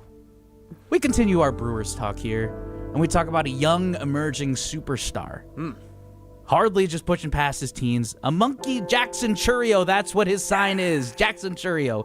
The monkey, playful, sharp, creative. Also accurate. Monkey doesn't just play the game. He plays with the game. The good fortune side is growth through experimentation. A lot of youth coming into this team. He's a young guy, but yet kind of feels like he could be the leader in this clubhouse, right? New counters, new adjustments, new try me again energy. You know what? Just because I struck out doesn't mean I can't go up in the next AB and go deep. This year favors evolution, and the monkeys who evolve separate. Could it be an MVP season? Could he reach 30, 40 home runs? Could he reach that caliber? And also his presence pops. This one's interesting, boys. The stadium feels different when you are involved. So the challenge that he has proposed this season is distraction disguised as opportunity. The Fire Horse years open 10 doors at once. It's going to be a lot. We know Jeff Levering had said, too, that was what Pat Murphy does, is try to ground the guys. There's going to be a lot of different things coming into the direction, and the monkey wants to swing through everything. But you can't hit every single pitch. Mastery is one hallway, one routine, one repeatable rhythm. So his mantra here, as we repeat after, one swing, one thought. One swing, one thought. Feels good, doesn't it? That is one that I'm maybe sort of pushed back. Yeah. I feel like last year, Chourio had a really good growth at the plate in terms of not chasing as much. I felt like his rookie year, he chased a lot of pitches outside of the zone. When he got to the middle of last year, I think it was July, when he went on just when he went on the tear before he had that hamstring injury against the Cubs. I felt like he had one of the best plate disciplines on that roster, and he was just something fierce because he was either going to draw a walk or he was going to hit one to the double or hit one in the left field bleachers. So I think he's shown already good growth on not chasing pitches that he saw rookie year. So my pushback to that. Riley? Yeah, I would agree. His play discipline greatly improved, and I still think, though, that could be especially with the jump, the MVP caliber jump I think he will take. If there is a shortcoming or something that he has to avoid falling back into a bad habit, it's the plate discipline and getting overexcited. So I think I understand. I'm going to hedge. I'm going to split the difference. I think, Pablo, you make a good point. And Owen, you provide valid pushback. And I think this year he will be incredibly disciplined at the plate. But I'm sure there are going to be a couple times this year where he strikes out swinging on not the best pitch in the world. Before we move on, I will have this. I know you guys have some pretty solid, long baseball careers you guys have played. Owen, I know that you played club baseball over at Bradley University. Riley, I know you're also a big baseball guy, too. You played through Milton and still wherever pickup you play over at softball leagues. Yes, still play slow pitch. I'll tell you guys this. As guys who love being on the dirt and love playing ball, here is Jackson Chourio's lucky focus. Maybe this pushes you over. Your luck lives in rhythm. When you are in rhythm, you don't press. And when you don't press, the league has a problem. So, hey, stay in rhythm. There we go. Stay in rhythm. Especially in the field. You're in rhythm when you're dialed in. You already know, and that's the thing. Baseball is such a mental game, especially when you're in the field. You have to know exactly what the situation is. You have to know where the ball is going before the pitch is thrown. And when you're in rhythm, when you're in sync, you know what's going on. You just do it. All right. Just happens. All right, boys. One more transition into the chime real quick, Owen. Let's move on. There we go. Our last and final one. The man, the myth, the legend, the Greek freak himself. Giannis Antetokounmpo. The dog. Loyal. Protective. Purpose-driven. A dog doesn't just win, it guards something. So the good fortune for him is that influence, not just stats, but gravity. Leadership that organizes the room. This year, it supports recognition, responsibility, and the kind of respect that shows up in teammates playing sharper around you. Now, granted, he did say, we're not playing to our fullest. We need better leadership. We need to be better. So the challenge is not, or is carrying what isn't yours. The dog energy can absorb tension. The fire horse energy runs hot. Guard your peace like it is an all-encompassing rebound. And remember, this is a big one, boys, and I'm wondering how you feel about this. Loyalty doesn't mean silence. Say the thing early and say it calm. Perhaps being ready for a new home? Perhaps are we doing enough to build this championship roster? I will leave that up to 34 himself. But some very interesting challenges for the Milwaukee superstar. The mantra that we have here, repeat after me. I lead with calm. I finish with force. I lead with calm. I finish with force. And the lucky focus once again. Giannis would like that. Yeah, yes, he would. Yeah, regardless, it fits Giannis really well. This one is interesting to cap it off, is that his luck lives in community. Better voices, not more voices. We know that Thanasis is defending him too, making sure who is he talking to. It's the thing, he keeps his circle small. That's it. It makes sense. That's it. Make sure that, for the Tiger, Jordan Love again, stalk then strike. For Jackson Chourio, the monkey, play then pounce. And for Giannis the dog, guard then unleash. That is what we have for the Lunar New Year. For all of our Wisconsin superstars, thank you so much for allowing this to happen, guys. This was fun. I appreciate you, all of us sharing this opportunity together as we embrace the year of the horse. Happy Lunar New Year, everybody. Gong hei fa choi to everybody once again. And that's we'll see.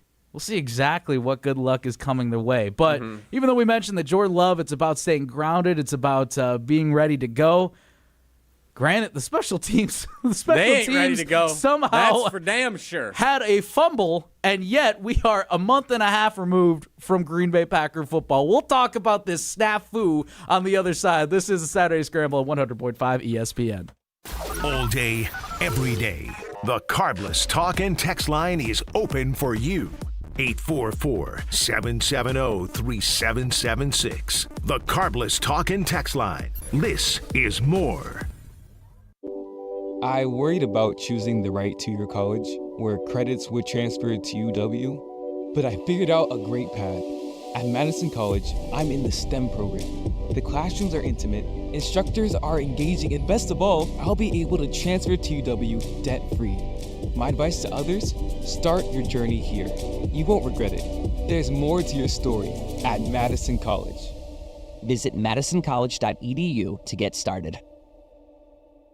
Condon Jewelers, the jeweler on the east side, the jeweler on your side. When you see Diamond Jim, you can count on him to be on your side. Selection beyond compare with on-site repair, so you can wear your jewelry with pride. Condon Jewelers, the jeweler on the east side, the jeweler on your side. Hi, I'm Dr. Joseph Henningsen with Stoughton Health Ortho Team Clinic. I specialize in joint pain and joint pain surgery, specifically hip and knee replacement, including second-time surgery for hip and knee replacement. Learn more at orthoteam.com. Staying on Wisconsin sports never stops with the Jump Around podcast. Dude, anything is possible. No, this team can beat anyone, and I believe that. They've shown that they can really play with some of the best in the country, not just some of the best of the Big Ten, which the question that I have for this team is, can they keep this consistent string going? The Jump Around podcast with Jim Rutledge and Pablo Iglesias. Also brought to you by J&K Security Solutions. Streaming live every Thursday at 12:30 on the ESPN Madison YouTube channel. This is Wisconsin Volleyball National Champion Devin Robinson. You're listening to 100.5 ESPN, WTLX, Monona, Madison, a Good Karma Brands radio station. It's time to think outside the pocket on Saturday Scramble. So many NBA fans are ridiculous. Oh, I'm a Kevin Durant fan. I'm a LeBron fan. I have a Lakers jersey, a Heat jersey, a Cavs jersey. I just follow the player. That's stupid. Cheer for your team. Cheer for your hometown team. Put some respect to the name. On 100.5 ESPN and the ESPN Madison YouTube channel. When the sun goes down in my side of town. Alongside Riley Auk, here's Pablo Iglesias.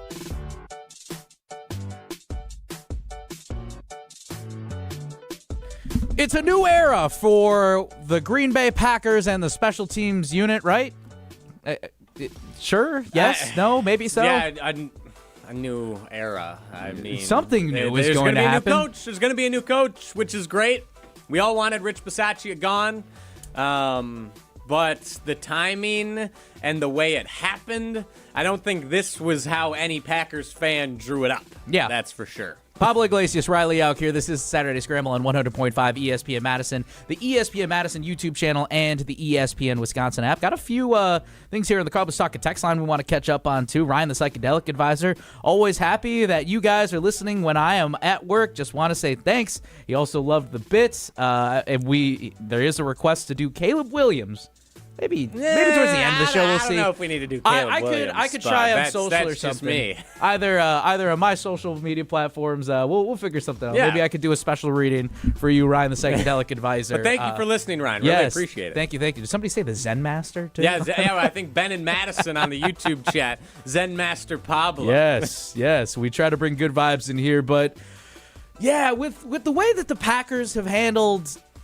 With Rich Bisaccia stepping down, and from what we're hearing that he was trying to figure out last season of maybe this is the time where I do it, and it felt like, did Matt LaFleur convince him to come back? Because clearly it's not like special teams got any better. You deal with injuries, you deal with all this, but the Romeo Doubs fumble, too, in Chicago, that feels like it's unacceptable. So special teams... even, like, I'm not going to defend Rich Bisaccia's coaching.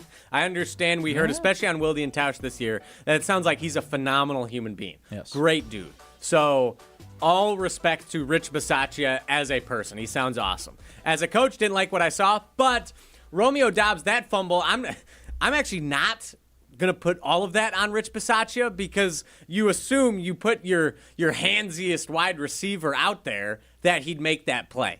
And, man, it is unacceptable, but I'd put that more on Romeo Doubs. Yeah, stepping down about a month and a half after the season, too. I feel like Rich Bisaccia. I feel like that hurts the Packers if more, too, because where are you at in the hiring cycle? I mean, isn't that why the Packers hired Jonathan Gannon so quickly? Is because they were afraid to lose him. He was one of the hotter candidates that was interviewing for defensive coordinator jobs. Mm-hmm. And if you're trying to make these decisions, and yes, you step down, or maybe it was behind the closed doors and Matt LaFleur wants to move in a different direction, we'll do this out of respect for you. You could say that you step down. Whatever the case is, I don't care.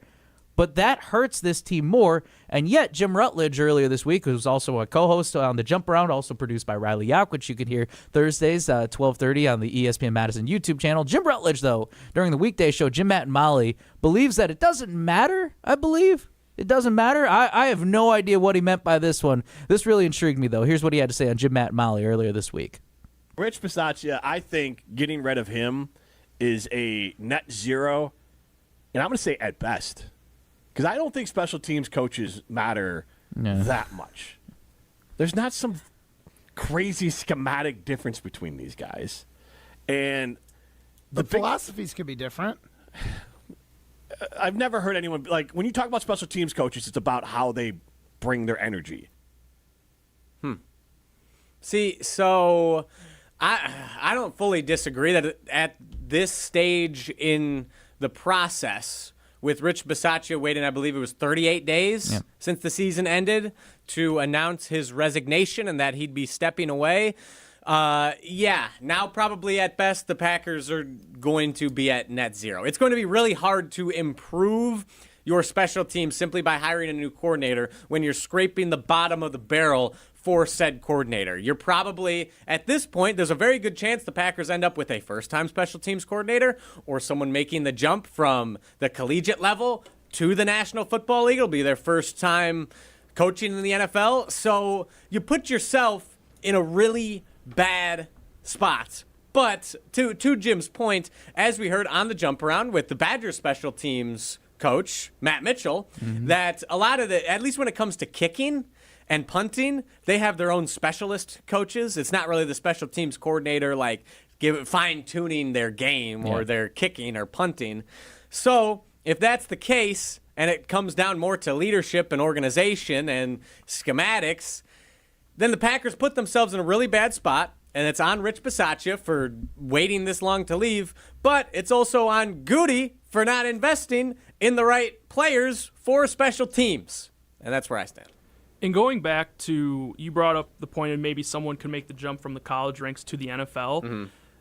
It's not as normal compared to other coordinator or position coaches. Because when you think about it, college football and NFL have very different special teams rules. Yep. I mean, take the kickoff, for example. It's very different. So it's very rare to see the college coaches make that jump specifically to be special teams coordinators for NFL teams. But I found a list of 4 special teams coordinators that were special teams coordinators for the 2025 season that currently don't have a team right now going into 2026. Okay. So the 4 names: Todd McMahon, who was fired mid-season by the Raiders. Awesome. Yep. This is off to a hot I start. want a Raiders cast-off. Yes, yep, sounds this great. is it. Marquise Williams, who was not retained by the Falcons when they hired Kevin Stefanski. Yeah, that's fair. All right. Thomas, I hope I don't butcher this, Thomas McGuffey, he was fired by the Buccaneers after the season, and Chase Blackburn, who was fired mid-season by the Rams. How does those 4 names appeal to you guys? I don't want a McVay cast-off either, because McVay is just Matt LaFleur with the Super Bowl ring. Don't want that. And the Rams special teams under said coach sucked, so that's not ideal. And then, so our best options right now, if you're looking at special teams coordinators with experience in the National Football League, are a Falcons coach who is not retained. That's probably the best option. And then someone who was fired by the Buccaneers. Correct, after the season. Nice. I don't know any of these guys, to be totally honest. I'm not going to pretend I know who any of these dudes are. But the catastrophic failure that sticks out to me, Pablo Iglesias, Riley Yauk, this is the Saturday Scramble as we talk about Packers special teams, is that wasn't Rich Bisaccia... Rich Bisaccia was the big hot name on the market, and the Packers landed him, and yet this ended up being a huge fumble and blew up right into their faces. And yes, again, if you're Goody, you talked about it a couple weeks ago, that Brandon McManus wasn't 100%. That's potentially why you had all these kicking problems. But you want to know, you also had kicking problems last season too with Carlson, who you drafted, and that ended up not helping out. The Narv dog. Yeah, the Narv dog, and it's like Packers fans were hoping. That was, I think, if anything, that was the one place where Packers fans are hoping. It's like, okay, I hope this field goal goes through. I hope this PAT goes through, because it never felt certain. It never felt guaranteed. And with Rich Bisaccia being the hot name, and it's like this guy could lead the unit, it just didn't work out. That's where I just feel like, again, it's a catastrophic failure. Yeah, and Rich Bisaccia, his decision to allow Brandon McManus to continue to kick through injuries, that was a boneheaded coaching decision. That was dumb. And that led, you could argue, to the Packers losing to the Bears in the wild card round. That was a major factor. And I believe it was also his decision to allow Josh Jacobs to start returning kicks in the game against the Bears. Why did that start happening? Then Keyshawn Nixon decides to be selfless and start returning kicks again, or Rich Bisaccia decided to force him to return kicks in the playoff game because we needed it. Why did it take that long? Why are you doing this in the playoff game? Like, just some wild coaching decisions near the end of the season for Rich Bisaccia. So that's the thing. I don't think many Packers fans are sad that he's gone. They wanted Bisaccia. A lot of us have wanted Bisaccia out for the past few years now. It's the timing. Why was he retained? Because Brian Gutekunst spoke glowingly of him and his impact on the culture in his press conference with the media, which was 2-3 weeks ago now. and Matt LaFleur has only spoke positively about Rich Bisaccia. But I'm sure Bisaccia, when he decided to step out, wasn't hearing from the Packers brass that, hey, Rich, we're really going to invest in special teams this year. Like, we know we've struggled outside of kickoff coverage. We've really struggled on special teams. This year, we're going to invest. We're going to help you out. I don't think he heard that and decided to leave. So I don't think the Packers' approach to special teams is changing anytime soon. And now you're going to hire a coach that, at best, is marginally better than Rich Bisaccia. You can make Rich Bisaccia, if you will, the punching bag in this one. It's like he should have stepped down sooner and whatnot, but it feels like it comes back to Goody and roster construction. I do, the more I think about it, I do lean a little bit more. I understand what Jim Rutledge was saying on Jim, Matt, and Molly, saying that the coach, I still think the coach matters. I wouldn't say that it doesn't matter who you have in the building. It's more of, yes, that does weigh in, or that does have a factor into it, but it's also roster construction. And if every coach says it, it's the cliche of, we need to win all three phases. It's not just offense and defense, it's special teams too. If you feel like that you can be a team that wants to hoist the Lombardi trophy, you need to focus on all three assets of the game. Because otherwise, if you're 2 of 3, 66%, that's not even a passing grade. That's hardly a passing grade. Yes, and it's top to bottom. It's not just Rich Bisaccia. He made some dumb decisions. He deserved to be fired, but now he's gone, and it's up to the Packers, Matt LaFleur, Brian Gutekunst, to fix it. Special teams have been a problem for the Green Bay Packers for, over a decade now? Mm-hmm. For a very long time. They have to decide, hey, is this something we're going to actually put some effort towards? You don't have to sell the farm to make your special teams great. Just invest a little bit more than you are. Just a little bit. Get them to, if the special teams for the Packers are just above mediocre, that's perfect. That's great. Because their offense should be good. Their defense, they got to shore up a lot on offensive, defensive line, secondary as well. There are a lot of holes. But they should be a playoff team just with how good their offense and defense is. Just shore up the special, just a little bit. Just invest a little more. Please. That's all I ask. And I'm looking up stats. I'm pretty sure there's a reason the Falcons' special teams coordinator wasn't retained. The Falcons finished dead last in kick return yards. Buccaneers only 5 spots ahead of them. So 2 of the teams with worse special teams. The Packers, the Buccaneers, and the Falcons. Let's take a look at kicking. Okay, Falcons, Buccaneers, better at kicking than the Packers. That's good. Now let's look at punting. Falcons and Buccaneers. Buccaneers are second to last. Falcons are like 25th. I want to continue a little bit about this because it seems like we're getting more into Goody territory. And I want to ask, and I want you guys to think about this question as we head into the break. What is standing in are the Packers, actually, let me rephrase this question. Are the Packers standing in their own way when it comes to making this team better? Let's talk about that on the other side. Pablo Iglesias, Riley Out. This is a Saturday Scramble on 100.5 ESPN. Stay tuned. Saturday Scramble continues after this on 100.5 ESPN and the ESPN Madison YouTube channel. Prizes, flyaways, even cash money. You want it? We've got it. Find a list of all contests and official rules by visiting ESPNWisconsinContests.com. That's ESPNWisconsinContests.com. Grab the dial and crank it up, baby, because Potawatomi Casino Hotel Milwaukee is spinning its Winning Hits collection. Over the next 3 months, you could win a share of over $1 million in prizes. On top of thousands in cash and reward play, you could win one of 3 new Ford vehicles in the grand finale drawings on March 27th. Just play with your rewards card to earn entries. Press play on the Winning Hits collection, only at Potawatomi. More info online. Must be 21 and a rewards member to play. Looking to take your baseball game to the next level? GRB Academy provides year-round training programs designed around your schedule and your goals. For over 15 years, GRB has been Wisconsin's leader in player development and advancement with a state-of-the-art 52,000 square foot facility of elite baseball training space and coaches who know how to get results. From youth to high school, baseball players trust GRB to help them reach their next level. Training program spots are filling quickly, so don't wait. Register now at grbacademy.com.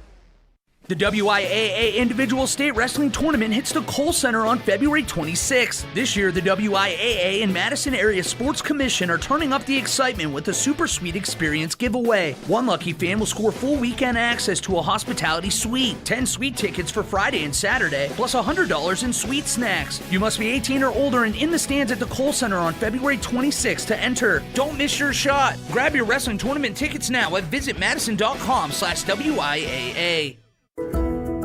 Time now for the Retirement Report. Jen Rizak here with the Madison Money Guy, Christian Finfrock. He is founder of Retirement Income Strategies. Now, the big, beautiful bill was signed into law, bringing sweeping changes to our nation's tax system. Here's Bob Keebler. He's a CPA and well-known educator in tax and estate planning, sharing his perspective on why tax planning is an important part of a retirement strategy. I've watched this for 40 years. If a person can manage their taxes, they will have more wealth when they retire. So, Christian, what's your reaction to that, and what can you tell us about this new set of laws? Well, I understand where he's coming from, and I completely agree. Taxes are a major expense for retirees, and many people don't fully understand the impact. As for the new law, the 2017 tax cuts have been made permanent. There are new senior exemptions. There are changes to estate and gift taxes, and there are also opportunities, but not if you don't act on them. All right, so tell us about the offer that you and your team have put together. The bottom line is this. It's probably time for a full review of your situation, and we're here to give you a great place to start. We call it the Madison Money Map, and you can get yours by calling or texting the word MAP to 866-864-8081. Now, this is something my team designed specifically for people like you, and it's completely free. It takes you through crucial topics affected by this legislation, not only taxes, but also investment strategies, Social Security, and more. We've also included resources on ways to help plan for long-term care needs and ways to generate lifetime income. Now, the supply is limited, so to get your hands on this valuable resource today, just call or text the word MAP to 866-864-8081. Again, that's 866-864-8081. One more time, text the word MAP to 866-864-8081. This has been the Retirement Report with the Madison Money Guy. Investment advisory services offered through Retirement Income Strategies and SEC-registered investment advisor. Firm may not give tax advice. Breaking news on ESPN Madison is presented by Metro Ford and Metro Kia of Madison. Find the Metro family of auto dealers online or see them in person on the east side of Madison today. You're listening to Saturday Scramble on 100.5 ESPN and the ESPN Madison YouTube channel.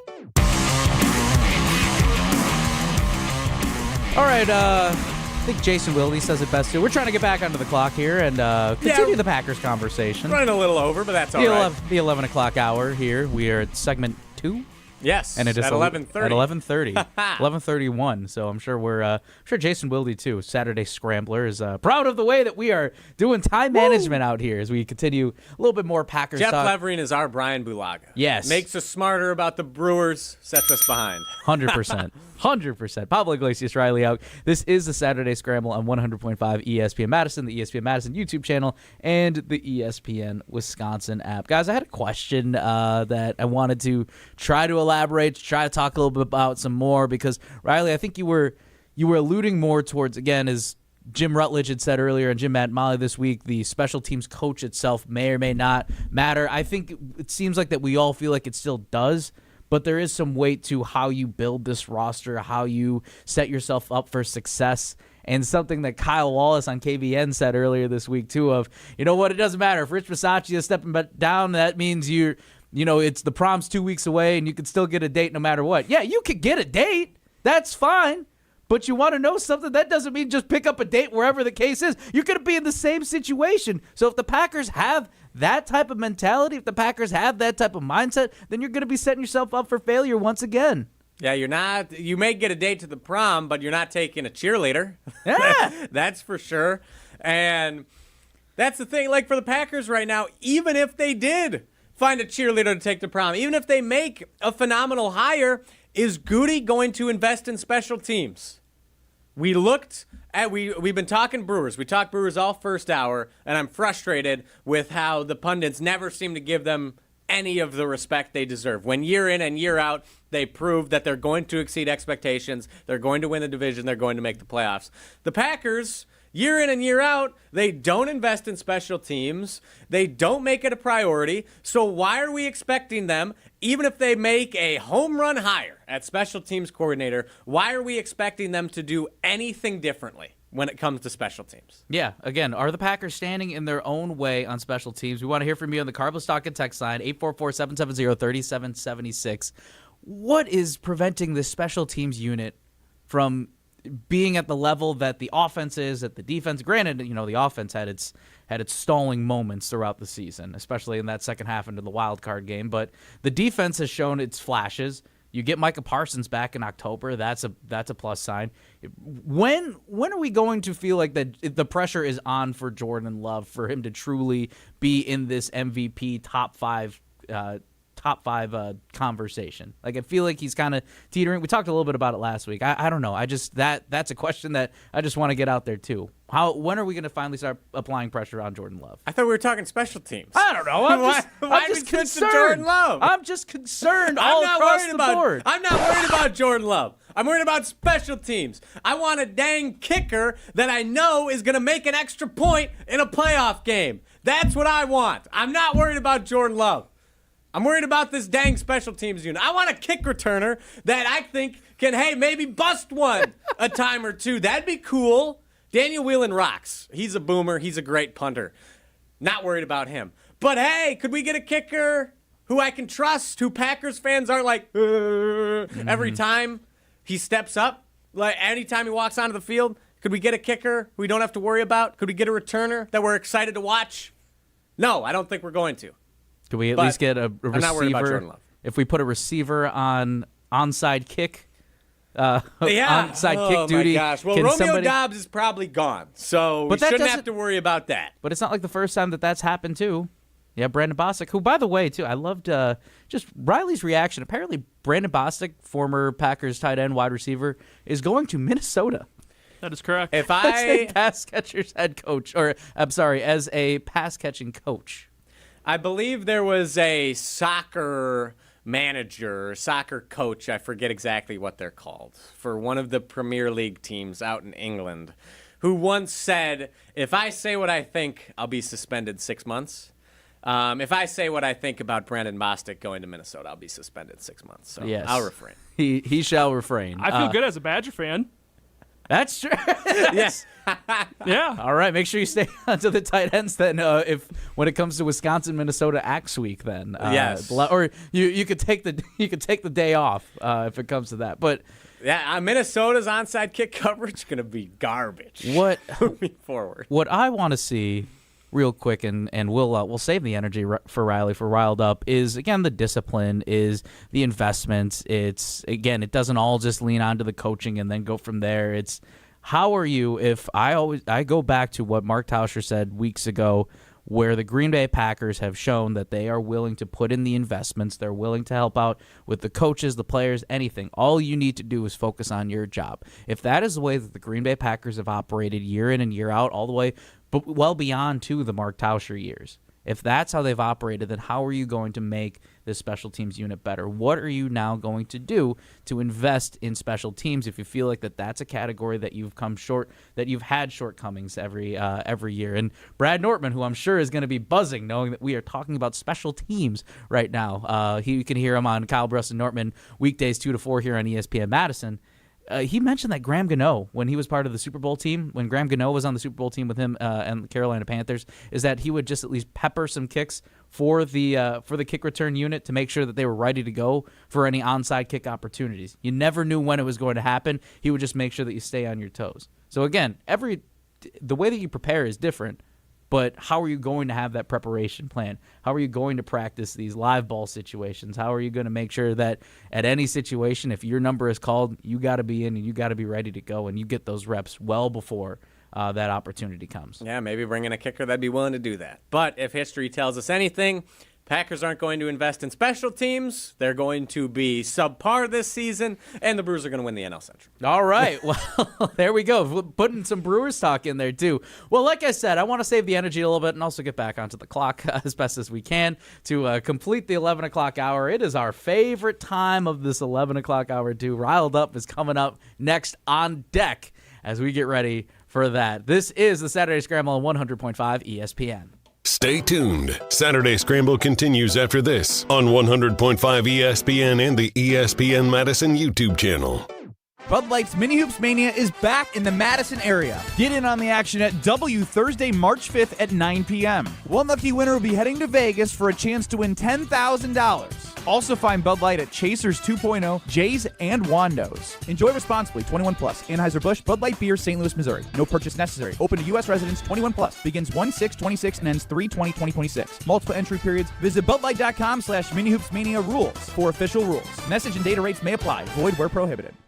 The pulse of the Milwaukee Bucks, straight from a Bucks legend. Can't get it off. Marcus Johnson will, though. Can't leave him alone for a 12. Tap into Here District with Marcus Johnson on Bucks Plus. Marcus and his son Chris offer a weekly beat on Bucks basketball. Get your questions answered and hear from the biggest names in basketball. Find Here District with Marcus Johnson at bucks.com/plus on the Bucks app or wherever you get your podcasts. Pizza Hut's Big New Yorker Pizza is back. For just $10 for a limited time, get an extra large pizza with 6 huge slices so big you have to fold them. Load it up with your favorite toppings, like the classic and crispy pepperoni. It's the perfect way to feed the crew with giant slices and one legendary vibe. Big size, big value, just $10. Head to one of their locations. Order now on the Pizza Hut app or online at pizzahut.com. Pizza Hut. Feed good times. After a serious crash with a semi-truck, everything can change instantly. Your future, your family's future, your quality of life. That's why knowledge and results matter in big truck cases. And not all law firms have the know-how or the resources to handle these complicated cases. At Gruberg Law Offices, we have the experience it takes to make sure you're protected. And there's never a fee until we win your case. Gruberg Law Offices. One call, that's all. $2.3 million. A recent Schwab survey of Americans says that it takes $2.3 million to be wealthy. But you may have had your financial plan set on a bigger or a more humble number. But if you're looking for added insights on how to get there or how to avoid some tax pitfalls on the way, Annex Wealth Management is ready to listen. Mark Tauscher here, and whether your situation is complex or simple, the Annex Wealth Management team can give you wealth expertise and guidance on reaching your goals. Annex Wealth Management. Know the difference. Wisconsin homes ask a lot of their windows and doors. They need to be ready for anything year-round. At Pella Windows and Doors of Wisconsin, everything we do is built around quality and durability. You shouldn't have to make compromises to ensure you're comfortable at home. So right now, take advantage of 0% financing for up to 4 years. Learn how the right windows and doors can make a meaningful difference in your home's comfort, efficiency, and overall style.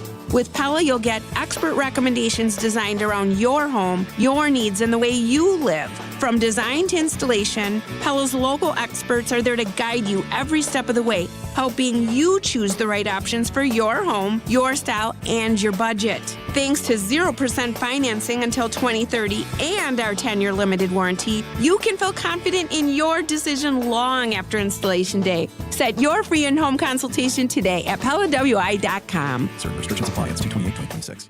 You're listening to Saturday Scramble on 100.5 ESPN and the ESPN Madison YouTube channel.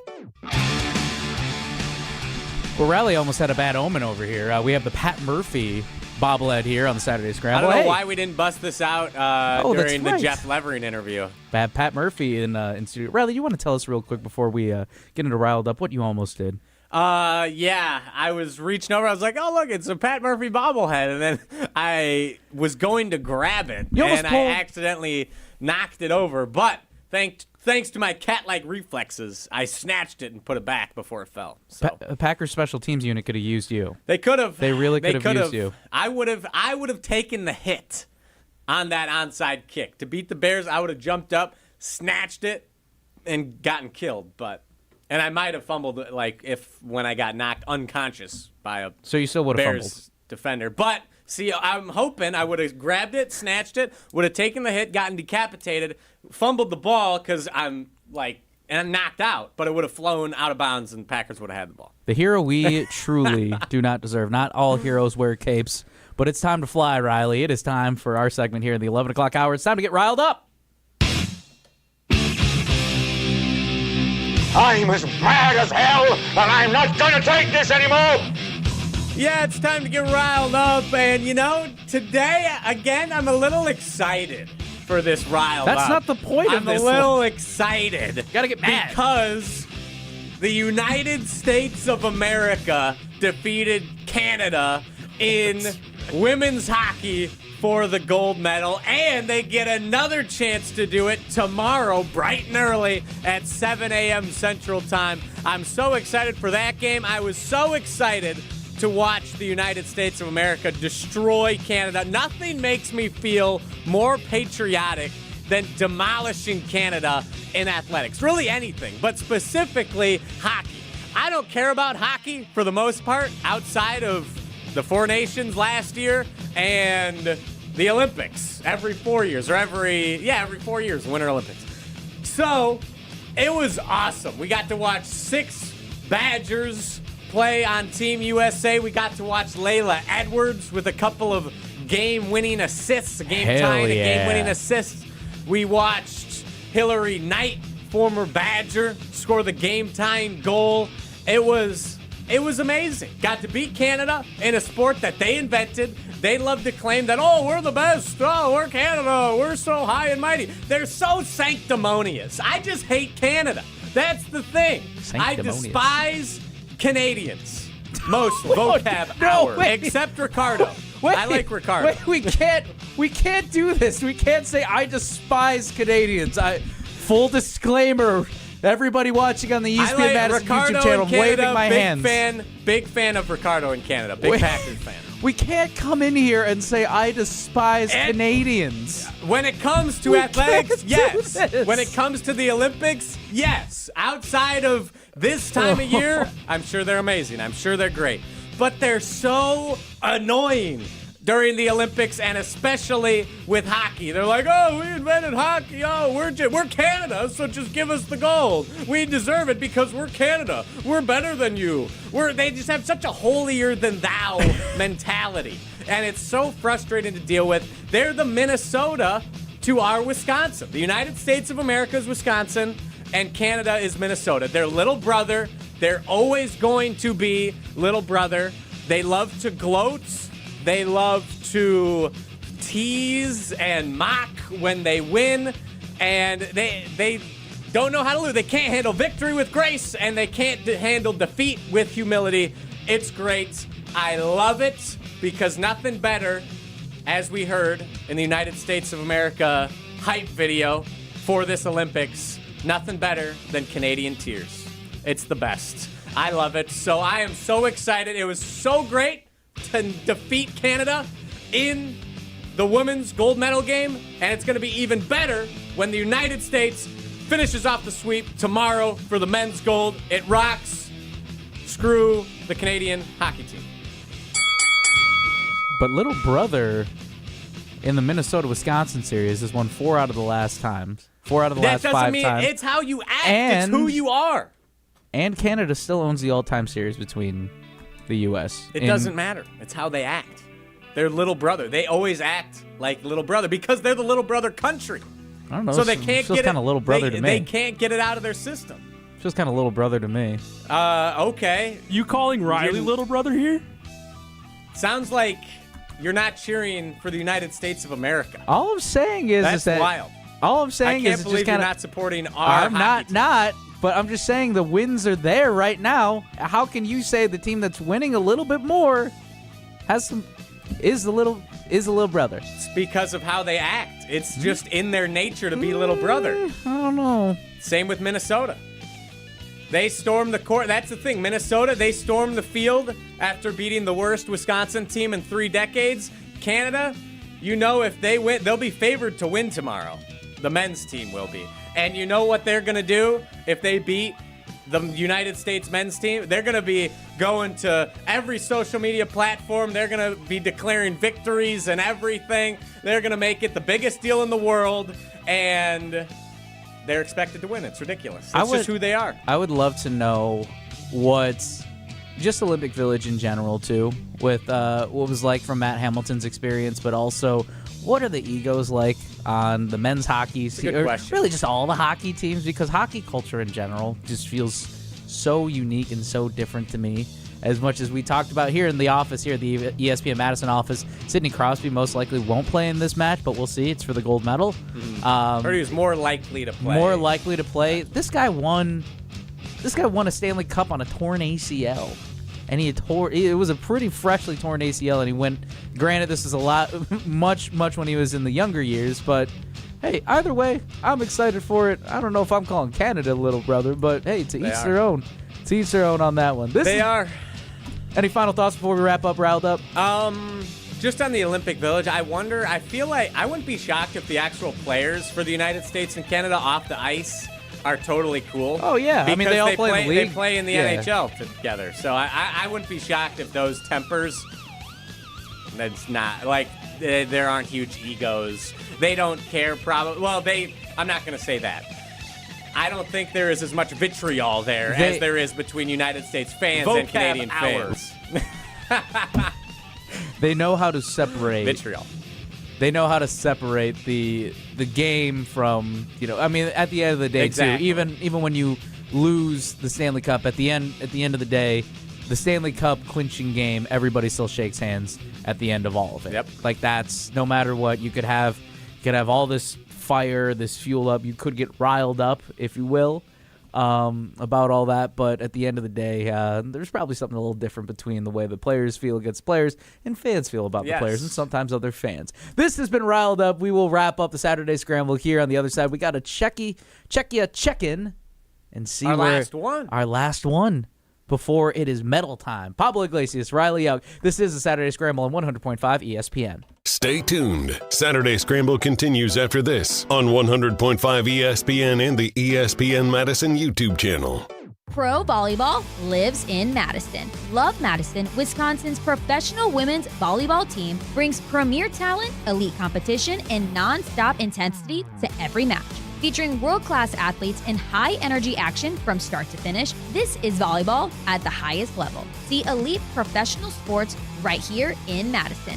Purchase tickets today at lovbmad.com/tickets. That's lovbmad.com/tickets. Love is in the air this February at Metro Ford of Madison, and if you're ready for a relationship that can handle anything, meet the 2025 Bronco Sport. Right now, get 3.9% APR for 66 months, just $16.86 per thousand finance, plus $1,000 retail bonus cash. Or lease a Bronco Sport for just $319 a month with 10% down. But don't wait. This sweetheart of a deal ends March 2nd. Find your one true love today at MetroFordofMadison.com. Greg Scalzo here for Buckin' Honeys. Congratulations to the perennial Best of Madison Award winner by the folks at Madison Magazine. Meet me at Buckin' Honeys to celebrate Wisconsin hospitality. Whether you're enjoying the view on the Yahara River in Monona, exploring Wanakee, visiting the OG in Sun Prairie, or checking out the new location in Mount Horeb, you can enjoy the Buckin' Honeys experience in a neighborhood near you. Serving lunch and dinner 7 days a week with brunch every Saturday and Sunday. I'll see you at Buckin' Honeys. Life's better with American Family Insurance because we know you love working weekends. If it means working on your dream home, both inside and out.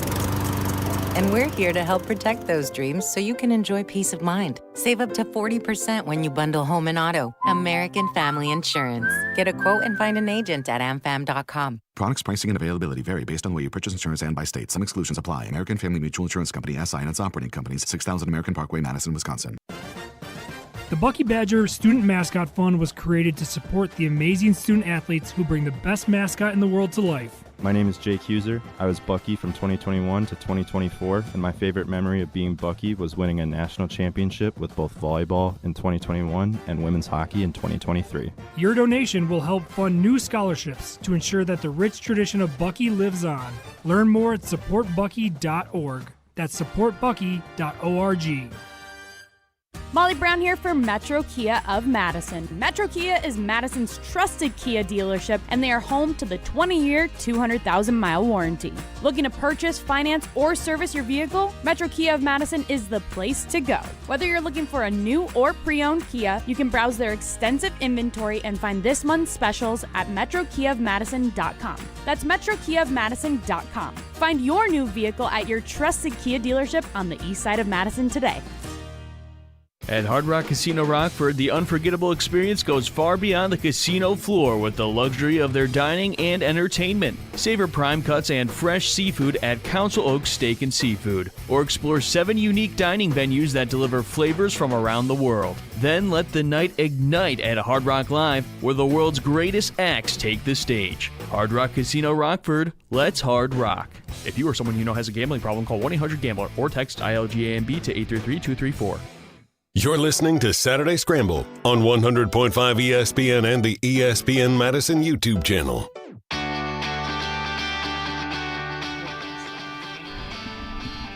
We are here for a fun time, but not a long time. But it is what it is. It's about the friends we made along the way. Exactly. It's a great time. It's about the friends we made along the way. 2 hours. Jeff Levering joining us on the Saturday Scramble. Brewers baseball is going to be tipping off, getting ready. We will have a 2 o'clock first pitch on 100.5 ESPN Madison between the Guardians spring training.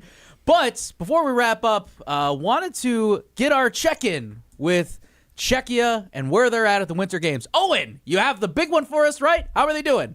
Big developments over the last week since we last had our last check-in. All right, so without further ado. Oh, wow, this is dramatic. I love this. Big drum roll. We added a bronze medal! Let's go! All right. They earned a bronze medal in the women's 12.5 kilometer mass start biathlon event. Don't ask me what that entails, but they got bronze. They ski and shoot. Oh, and they do both. Yeah. So it's like, that's pretty sick. So close to the upset against Canada, too. Oh, that would have been awesome. That would have been electric. I was at the barber when I texted you guys that. I'm like, oh, they're up 2-1 after the first period. So close to greatness. So close. Shout out Czechia. They're holding strong, doing their best. Five total medal counts. Medals. Let's go. All right, let's go, boys. At least we have at least one. 16th out of 28th, currently on the leaderboard. All right. Almost the top half. Pablo Iglesias, Riley Yoke, wrapping up here. Owen Dimple behind the glass of the Saturday Scramble. Boys, I got a big Saturday ahead of me, too, real quick. I want to mention I'm doing a float tank. I want to wrap things up here. So I got this as a birthday gift. This was something that in the Madison area, it's a wellness, it's a self-care type of thing. But basically what it is, apparently, from my knowledge, is that I lay down in this like tub of water. I'm in a darker room with like cool light tones, and I'm floating, and it's like kind of like a. I don't know how to describe. This is the first time I'm ever doing this, so I'll make sure that I follow up. So I'll make sure that I follow up. Yes. In a pool on your back. Yes. With the lights mostly off. Yes, mostly off, dimmed. What? I'm trying to see if I can find the waiver for this because it is a long one of everything that entails from what this float tank is. I know Ashton Rotman, our content manager, made sure that you guys do not look at anything. So let's see. What to bring, what we will provide. We pretty much have everything, including towel, shampoo, conditioner, body wash, all that. Let's see. We provide complimentary spring water and tea in our post-float lounge. Before we float, here we go. Have to make sure that I do not shave or wax 24 hours beforehand. It's helpful to not drink caffeine 4 to 6 hours. I can't smoke a cigarette. Don't worry, I don't smoke cigarettes. Eat a light meal about an hour before. I cannot float if I'm sick, if I've dyed my hair. I know none of this What is in this water? I know. That's what I'm trying to figure out. Here, look at my phone real quick, Riley. I'll show you. That's how long this disclaimer is of here's all the things you need to know about this. Can you see this? Can you see this, Owen? That's what the email says. So I'm trying to See, if I could thought pick it was out- going to be one of those things like in the movies, like Yeah. in the sci-fi movies where you put the oxygen mask on. What do you think, I'm and going you're into like Avatar? floating. Yeah, like you're floating. See, what I'm thinking, like hooked up to something. what I'm thinking is 11 from Stranger Things, the sensory I deprivation. think that's kind of what I'm doing. You're like, you lose. It is sensory deprivation, Yeah. Tank. That's what it is. Yeah, that's Yes. what I thought. Yeah. So floating is almost Hell safe for nah. everyone. I don't think I'd do this. Let me see real quick. Sometimes Whack. the stillness in the float tank can trigger symptoms of motion sickness. So that's what I have ahead of me, folks. What's coming up ahead for Well, you enjoy, is Pablo. Thank you. Brewers baseball is coming up next, or coming up later. Creighton Blue Jays and St. John's is coming up. This has been the Saturday Scramble on 100.5 ESPN. Peace. Experience, knowledge, results. That's what really matters when you need help after a serious truck accident. You'll need a lawyer experienced in fighting and winning for people just like you. Gruber Law Offices